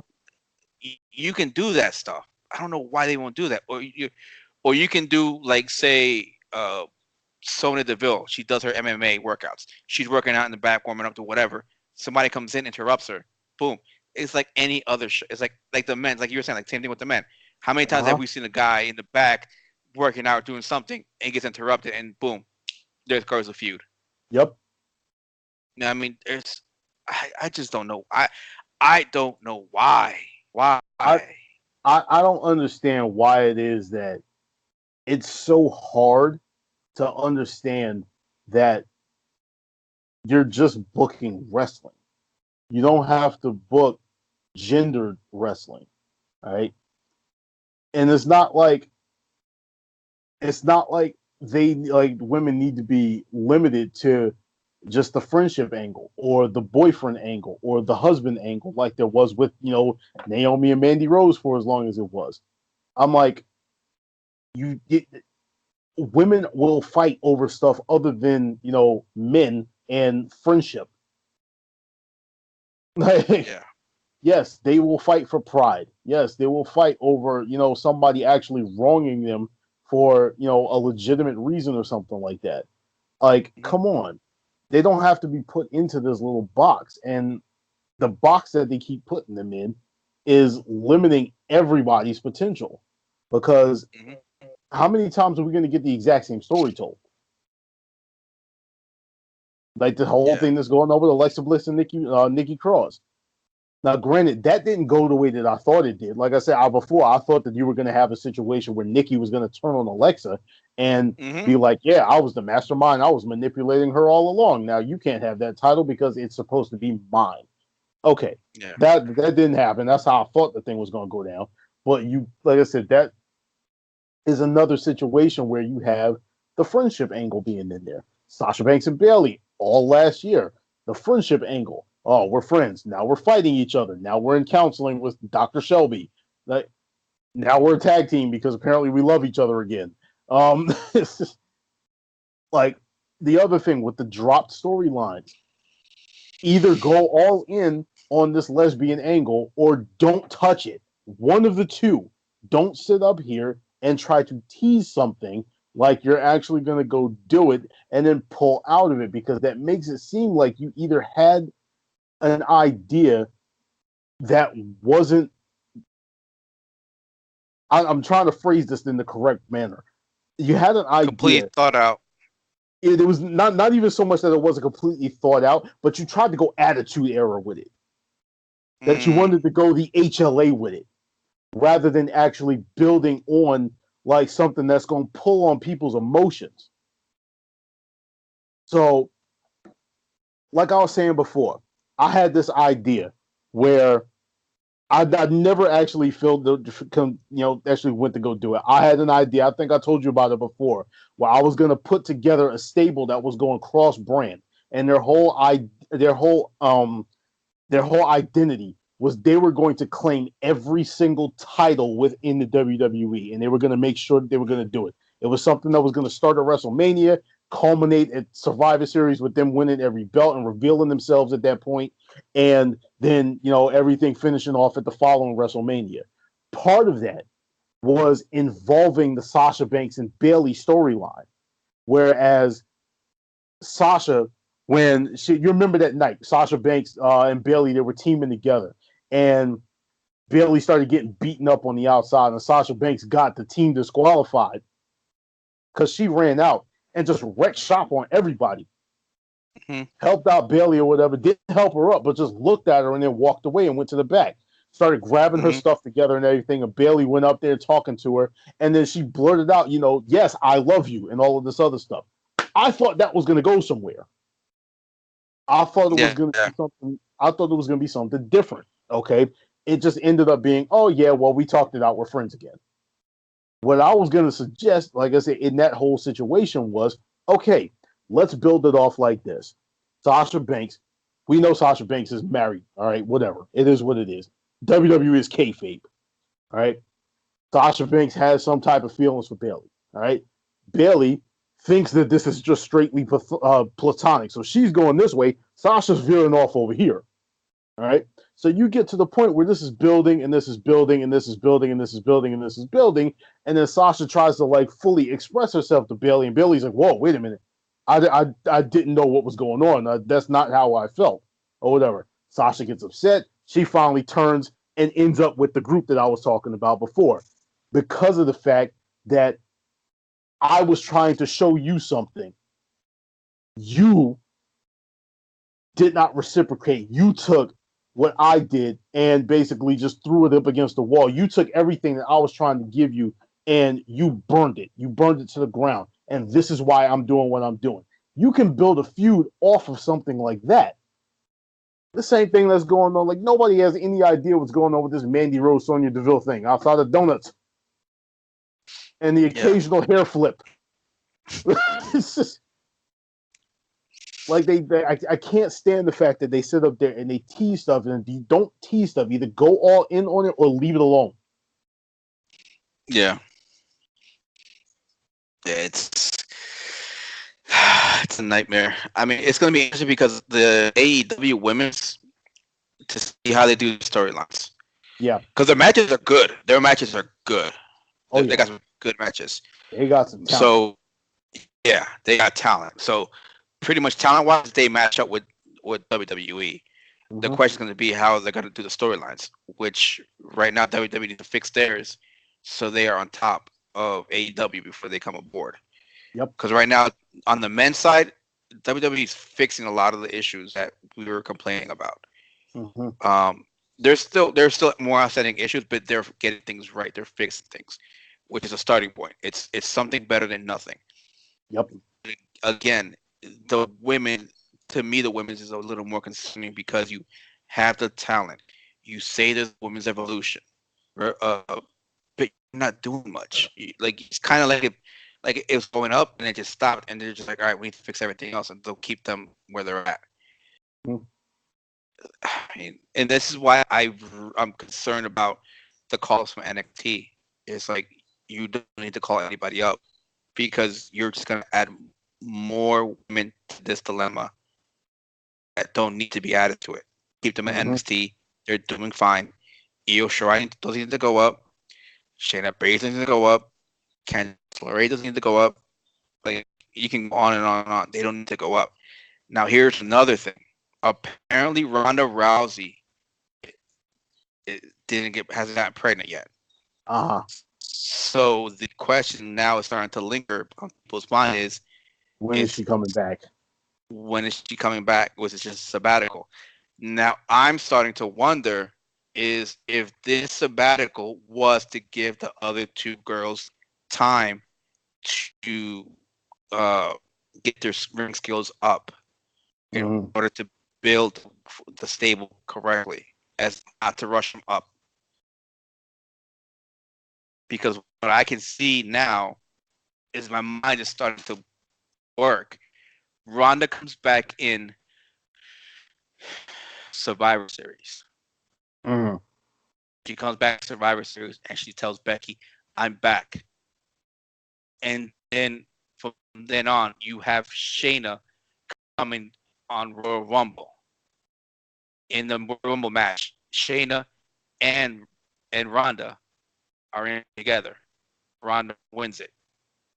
Sometime around there, you have the other two come up. By then, they should be at least decent, where they can hold their own. They're Mhm. getting good. They're improving. By that time, there should be a year, and they should be able to hold their own now more in the ring. So you could see a four horseman match at Mania, if not sometime after Mania next year. Mhm. If it goes like how I'm thinking that it may go. And So if a certain someone ever decides to come back, it all hinges on Ronda, but I think Ronda is holding out more to give the other two. I can never remember their names. Jessamine Duke and Marina Shafir, I know who you're talking about. Thank you. Yeah, giving them time, like her staying away. You don't think about the four horsemen idea Yeah. anymore. So the longer she stays out, the less people talk about it. Out of sight, out of mind. She's not in. She's not in the ring. You're not thinking about it. You're not worried about those two. As soon as she Mhm. comes back, all right, the clock starts. When are they getting called up? When do we start this Yep. feud? Because that's been an issue since that Mania when the four of them took a picture. I mean, all eight of them took a picture together. Like, you're Yeah. like, oh my gosh, when is this happening? That's something that they have. But the question is, how do you get the four horsemen of WWE together? Is the biggest Right. concern. Like you can do Charlotte, that's easy. You just figure out a way. The problem right now is Sasha. Yep. Sasha is the issue because she hasn't come back yet, and there are a lot of rumors that she's actually on the brink of coming back. They're just trying to find a way to write her back in. The Uh, rumor that she signed an extension as well. I don't know how true that is because did she just sign a contract already before? So I don't see why she would sign another extension already. yeah. So it Right. is a lot of stuff to think about right now. It's gonna be interesting to see what happens in the next few months with the women and the men. But the women have actually been interested a lot because it's annoying seeing the talent they have and they don't do anything with it. The Yep. women that are not getting pushed aren't getting pushed. And it's even worse because of the fact there's only two belts. Unlike the men, they have four, not counting the tag team titles. There's four. Two main ones and two undercards. The women only Yep. has the two main ones. That's it. And you don't have nothing going on for the rest of the women. You have, like we were saying before, the women's tag team title defended to jobbers. The jobbers. Like it's just horrendous, and you don't do no more evolution pay-per-views when you can. Mhm. Like the Saudi government is not going to change their ways because WWE says so within 2 years to Right. allow women in there. start building the women's only pay-per-view, and you can extend more feuds that way, or you can create more feuds that way. It's possible. Why they don't They want to do it, basically I don't know. they basically got themselves crossed over this year with the whole Natalia and Alexa Bliss thing, where the Saudi government said and waited until they flew them all the way over there to be like, yeah, no, we're forget it, we're not going to do it. Mhm. Yeah, like they went to the hospital, took pictures with the fans over there and all that stuff, and they had dress up, to follow the laws over there. But it Mm-hmm. was just annoying because of the fact, like, I knew that wasn't going to happen, and I think we all agreed in the chat it wasn't going to happen because there's no way WWE can actually make them change their what's Right, been it's set for them for like centuries. We're talking since the beginning of like time for them. Like, you're not going to change that in a couple of years. It's going to take a lot longer than that because we're right, talking about a big change for them. It's a big change. So just put a all women's pay per view when this happens, right. just for the women. Have the men are on Friday. Let the women have the Sunday. You know, like, it's just. If I remember correctly, they actually ran Evolution on a Saturday night like it was an NXT show. It was I beautiful. think so. I didn't mind it either, and I liked it. I No, just, that like was a we like great show. agreed. It was just the location. The Yeah, location where they had it was horrible, and it didn't help them for ticket sales because I don't think people want to go there. no, If they did it at the Rock over in Newark at the Prudential Center, I yeah, think that would be much better. Or they could even use Madison Square Garden because they're saying that, like, oh well, we got to do this and that. Well, you know what? The women at MSG in the Garden, like, mm-hmm, you're putting a spotlight on them. Like, that's mm-hmm, what you want. You want to spotlight the women, put them in something like that. Like, this is where that's what they should have done in the beginning, from the moment they had it. Like, oh, MSG is where we started out. MSG is where we're going to start the Women's Evolution with their first pay per view at yep. MSG. Right? It writes itself, man. Like, why are we thinking about this right now when they couldn't think of this? Like, why? Like, You know why? Because we actually give a shit. That's why. oh, like, That's I know why. there's other things that may be happening in the background. Maybe MSG was booked or whatever. But okay, this is what you have to look forward to if you really are invested, like you're saying, about the women's evolution, Yeah. like you say you are. I don't know, man. It could go on and on. Oh Rant yeah. time, rant time, rant time. Yeah. When honestly, I think the best thing for the women's division is for them to put together not I don't want to make it seem like it's a B show, but I know they're not going to just fully take everybody off of the main shows. Like, you're not going to take them off of Raw and SmackDown. So what I would personally do is you take the two women's championships, the Raw and SmackDown belt, you combine them together, you have your WWE Women's Champion again, the white belt, all right, like they Hmm. were portraying before with at WrestleMania, the one that was floating around. That would have been Okay. perfect. Put the two of them together, come out with the all white belt or the white belt with the black logo, or however they want to put that mess together. All right. From there, you have that main feud for that title being on Raw and SmackDown. All right. Those that whatever show that mess is going to be on, that's where that feud is going to be. All right. Make yourself a mid card belt, a women's intercontinental champion, a women's United States champion, a women's uh whatever you want to call it, the evolution champion, if you want to call it that, right? Mhm. Then you put together the women's show. You have all of your women's feuds on that show. You treat it exactly like you treat NXT and 205 Live.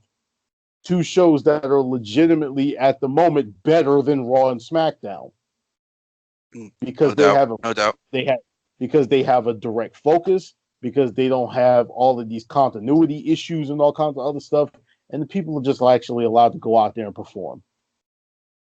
Treat it just like that. If you want to take, like, give them an hour. You can get through 4 or 5 different women's feuds in an hour on a network show. That's what It NXT, does that's what not. NXT and 205 Live does in an hour. It does not take. No, it doesn't take much. Now, like I said, you're going to be relegating the roster to one particular show, as in, they'd have to travel around with Raw or SmackDown, which in this case it would probably be Raw because 205, if I remember correctly, travels with SmackDown, right? I'm not 100% sure on that one. All right, I would We have have to to look check at it it. out, but I'm pretty sure Yeah. they travel with SmackDown. Um, but even then, like I said, you do a taping. You already do dark matches and stuff. Mm. Put together an hour show in the middle of it, or not even in the middle of it, before the damn show even starts up. That's how you get the crowd hyped up. Maybe they'll be a little more receptive to Raw and SmackDown now that they've seen an hour of great women's wrestling beforehand. Mm-hmm. Like, come on. This type of stuff is not difficult. It's literally just, it's in your face. It's just a matter of doing it. Yeah. You go out there, you have these feuds, and you don't have to have feuds for every single title all of the time. All right. You have the mid card title being the one that's the premiere on that show because of the fact that the actual women's championship, although it'll show up on that women's show, is primarily featured on the other two shows. So that's the top belt. This other one is the mid card belt, and then you have your tag team titles. Now you got people with something to build for. So instead of y'all being relegated to main event, where y'all still ain't getting no time, all right, you get your Liv Morgans out there. You get your Charlottes out there when she's not involved in a major feud, right? When Ruby Riott and them come back, instead of them being in the same stupid tag team match 84 times out of the entire year, maybe they can start building a feud for something else. Maybe Sarah Mm-hmm. Logan comes out there and has herself a nice little build up. Like she said, she was getting ready to raid the women's division, which was the biggest tease I've ever seen in my entire life. Because it made me think she was going to win the story. And now I'm upset. This is, but you have so many options if you were to do something like that. You get these people their proper time in front of an audience, in front of your network cameras, in order to perform, in order to build themselves. Because as it stands right now, if somebody told me tomorrow that, just throwing the name out there, that Jessamine Duke came up or whatever, and she decided that she wanted to have a fight with Sonya Deville. Okay, that should on paper be a great match because you got these two MMA fighters going up against each other. But the fact that Sonya Deville on SmackDown is nothing but Mandy Rose's pretty much lackey. What do we have? And We have no interest. and they haven't built her. And they haven't built her like an MMA. We only know that she's an MMA because that's what we're told. That's what we know. Yeah. She was, but they're like they don't build off of that. And her gear is all built off of that, but they don't build her character off of that. They don't let her build off that much. Which is like I said last time on the show, is which a major disappointment was when Ronda fought her. Like They she just have squashed Ronda her. beat the crap out of her. And I hated it. Like I understand what you got to do, but this is a girl that was an MMA. She should stand out a little more above the rest of them. Yep. She just got squashed even worse than the rest of them. I'm just like, it's no, you ruined. You don't realize how much harm you did to this woman's career or character right off the rip by doing that. Like I honestly don't know if they realize what they do to characters in those situations. No, they don't care. All we're looking at is what their bottom line is, and their bottom line in that situation was just get Ronda over. Just get Ronda over at that point. And the thing is, they think a lot like, I want to say, corporate management thinks. Corporate management has a result in mind, and they really, honestly, truly don't give a shit about the plan towards that result. They can set something in motion, like for instance, a job that will not remain named or whatever. You know what? I don't care. Fucking United Airlines. They sat up here and had a plan set up to put together a I want to say a work plan that would have guys moving around from one spot to the next so that they can get the absolute most out of their employees or whatever. The problem is they looked at this the spreadsheet that basically told them we're paying guys for 8 hours and we're only getting 2.5 hours worth of work out of them. On paper, yes, that makes a whole lot of sense. You want to change that so you can get more bang for your buck. The problem is, like somebody explained to me at the time when I was still there, who the hell goes to the gym for 8 hours a day? You need your downtime. So there's a reason why it is that people are not doing all of that work all the time and stuff like that, because of the fact that it doesn't work. Exactly the same thing that goes on in the WWE. Same thing, different, not same thing, but basically you have the same idea.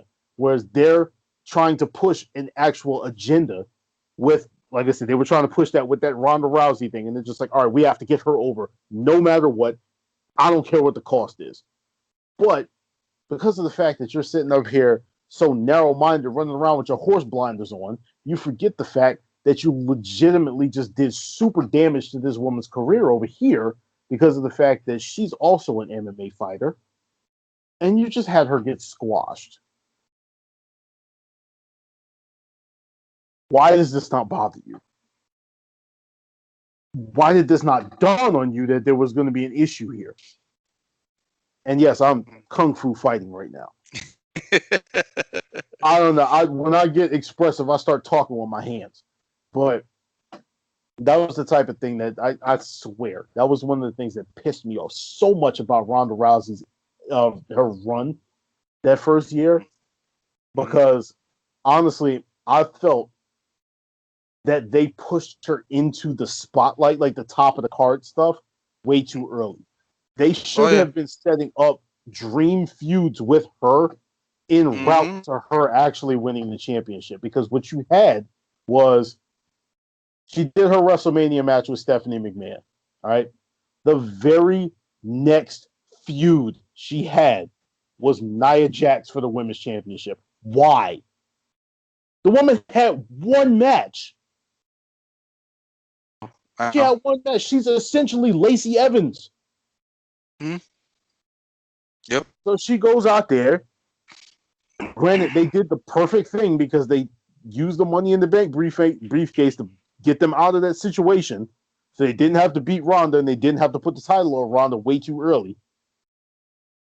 Problem is, you screw Ronda out of the championship. And logic speaks, not even WWE logic, but logic and storytelling logic tells you Ronda's probably going to be pissed about this. So what does she do? She turns back around and she beats the living hell out of Alexa. She gets suspended, so you take her off TV. Fine. But now you bring her back, and she's immediately back in the title picture again. You shouldn't have done that, because here we are. It's now August, and we're talking about April, May, June, July, August. 4 months into her runs, now she's already women's champion. Come on. You got to do better than that. I brought it up. I told you guys, like she made her debut in WrestleMania. I was like, all right, she's still green. Not a bad match, but she's still green. Nia Jax was a good opponent for her because the styles worked well. As soon as it went away from her, and especially when we saw her fight against, like, say, matches with like Sasha and Bayley, that's when you saw all the issues right there. Yep. When like with Alexa, she actually caused Alexa's injuries. The concussions, it came from Ronda. Yeah. Both of them. I mean, I'm just like, there was no need. Like, you had to build her up. Like, we understood she was this dominant force, but there was no build up to it. So we had to take it by face value. And then she goes roughshod through to both the champions. Do you know when she should have won that championship? I would say at the absolute earliest Survivor Series. Oh yeah, but I was gonna say that. I was gonna say that too. At the time, they were still doing Raw versus SmackDown, so she couldn't have won it there. So if that's the earliest, then we're talking Elimination Chamber or Royal Rumble. Not Elimination Chamber, TLC or Royal Rumble. I would have preferred, if you can't do it on Survivor Series, Royal Rumble. Yeah. Because then you can also set up the feud for her for Mania with winner. You know? A possible feud. Because the winner of the Rumble decides which spot they want to go for. Mm-hmm. So you build her up, and then you have her win the title at Rumble, and then the winner of the Royal Rumble, Women's Royal Rumble, you can kind of tease the feud with that person, whoever it may be, because I can't remember who was there. But there was so much you could have done, but they were so rushed to put her out as champion. Yep. And that was the problem because she was a champion so early, it was the end of her run. People just got tired of her already. It was not even just that, man, because you sat up there and you couldn't take the title off of her because, of course, number one, we had this idea of Ronda has to stay undefeated.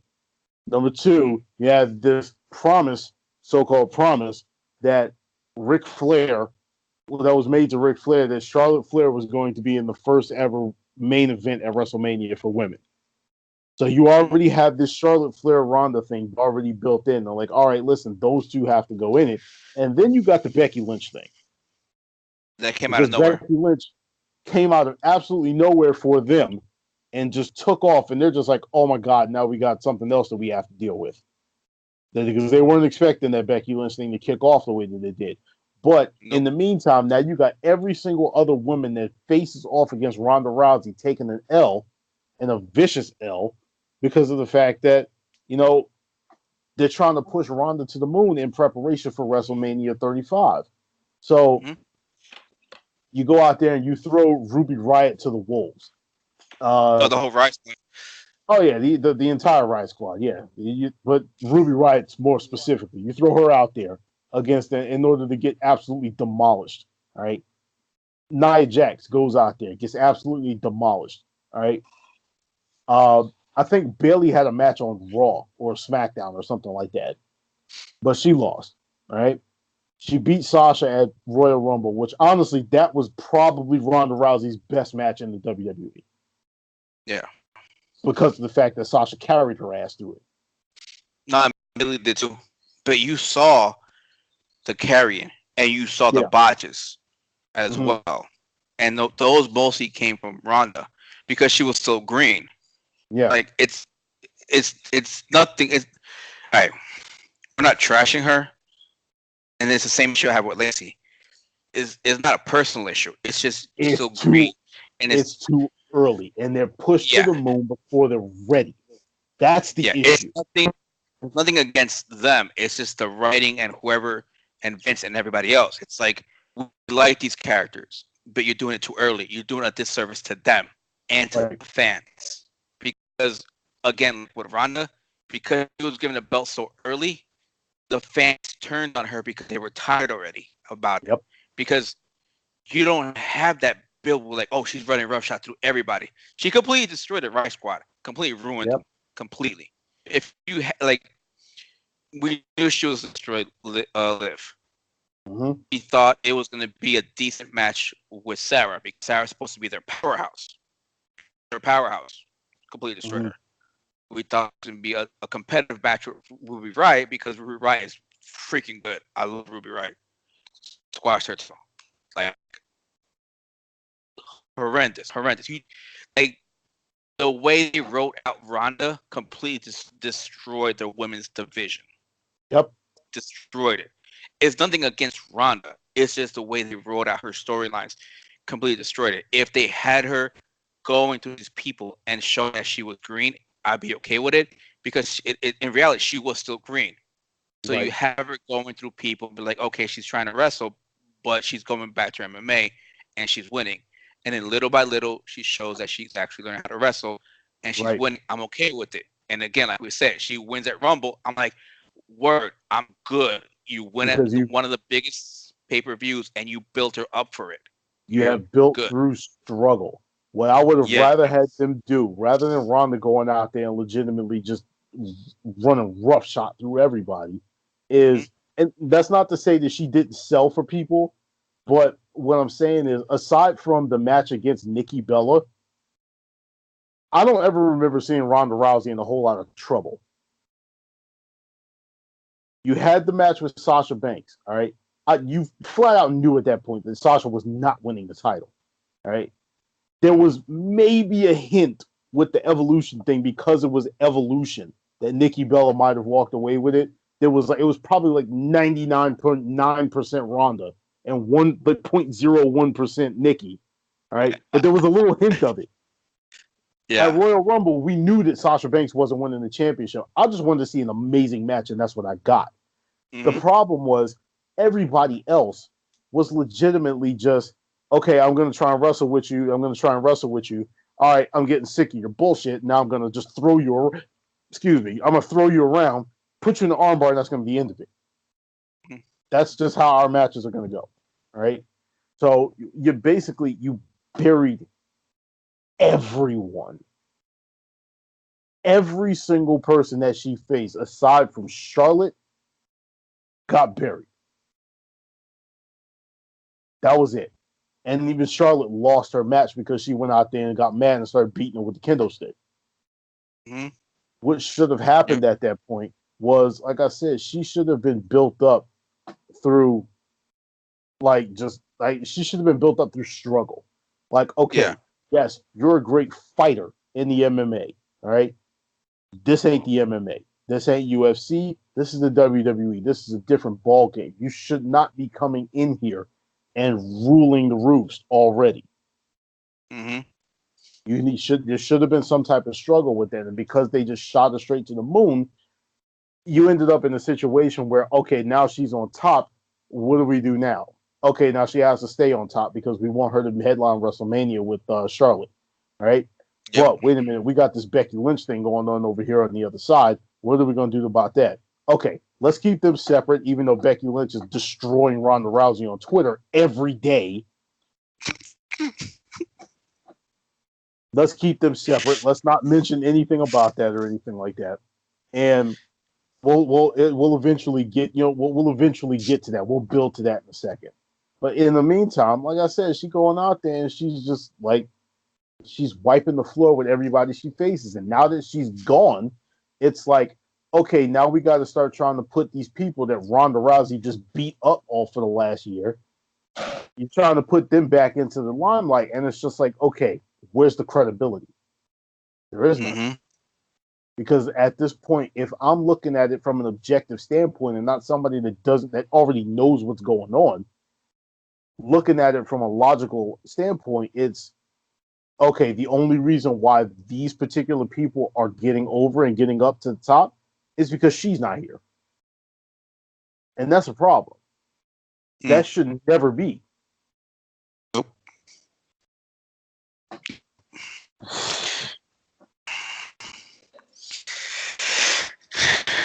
There's so much It there. was an issue I had was with the way they were doing Ronda. They were writing for her. I never liked it. I knew it was gonna happen. I just didn't like it. And and then the worst part is too is that she, like, her thing is like hard work and work for what she work for what she gets. Right. And WWE did her a disservice, because they went against what she was about, Right. you know, and they just did a disservice because they just shot her to the moon. She, like you said, she got the title shot at second match, and they did her a disservice. She didn't go through the bottom like she should have. A match with Oscar would have been phenomenal. Oh man, bruh. Before Survivor Series, you remember when they had the situation where SmackDown invaded Raw? Becky Yeah, Lynch yeah. got punched in the face and her shit, the whole bleeding thing and everything like that. The next Hmm. night on SmackDown, they had all of the women lined up in the ring. Becky out there, addressing every single one of them. She's picking her replacement. She Hmm. goes down the line, all right? She goes to Charlotte. She goes to Carmella. She goes to all of these different people. When she got to Asuka, Asuka just smiled, and the crowd lost their minds.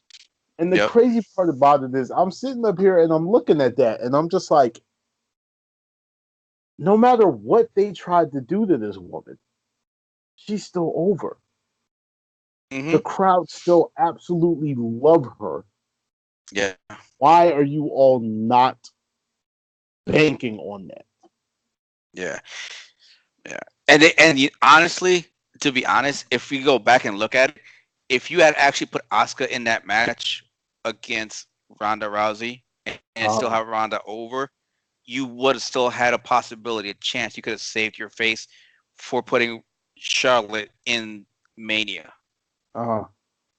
Because you could have said, "Oh, well, Charlotte and Ronda never faced off, so we don't know what could happen." Mm-hmm. But because we already saw that, it's like, well, we saw it already. We don't want to see it again. Well, why do we want to see that? We want to see Becky and Ronda. But if Charlotte and Ronda never took place, you'd be like, "Oh crap, we were seeing Becky and Charlotte go. Now we're gonna see Becky or Ronda going Becky and Charlotte. Holy cow!" You know, they think it out, man. It's like you see that meme with the Charlie from It's Always Sunny in Philadelphia, where he's like going like crazy, and he has like all the little yard strings and like kind of like looking at the boards and looking all crazy, like trying to figure things out. That's what I feel WWE creative team needs to do. It's put a board of a match and then think of all the possible storylines afterwards, and be like, okay, if she wins, we could do this and that and this. If she wins, we could do this, this, and this. If she loses, this could happen. Because it's like they say, you win and you lose. Bam, that's it. What do we do? I don't know. Well, maybe Charlotte wins. Charlotte beats Asuka. Okay, Charlotte's here. Asuka's here. What do we do with Asuka? Well, leave her alone. Well, we don't know. What do we do with Charlotte? We'll have her fight for the title. She'll win the title. Okay. What does she do after that? We don't know yet. Well, have her fight Naomi, and Naomi loses. Have her fight Carmella. Carmella loses. Like they don't they don't plan out for what's next. No. Like they just like, okay, what do we want? Who do we want now? There's nothing about what's gonna happen afterwards. Nah, because like long-term booking for them isn't a thing. And I could give you an objective to why, because of injuries, and that's understandable. That's a valid point. Yeah, you don't want to do long-term booking because if somebody gets hurt in the storyline you're doing long-term, you're screwed. You have to pivot, and it might not be the same. It won't be the same. Understandable. But you have to have your options available. You have to have option A, B, and C in case something happens with A, B is there. And that's exactly what I was going to say in response to you, because I'm thinking to myself, if that's the case, if injuries is the concern to keep people from going to long-term booking, then that tells me that your booking practices are so weak that you can't trust yourself to come up with an alternative to something that you have already put together. Because that's the only reason why you would sit up here and tell, or actually admit to, injuries being your number one concern for not booking past a certain period of time. Now, I can understand if you ran into a situation like Gargano and Ciampa, because that was, 2 or 3 years in the making, and then, Ciampa gets injured again, and that, just threw a monkey wrench into absolutely everything right before the payoff. But that was a unique situation. How many times is that going to happen? Yeah.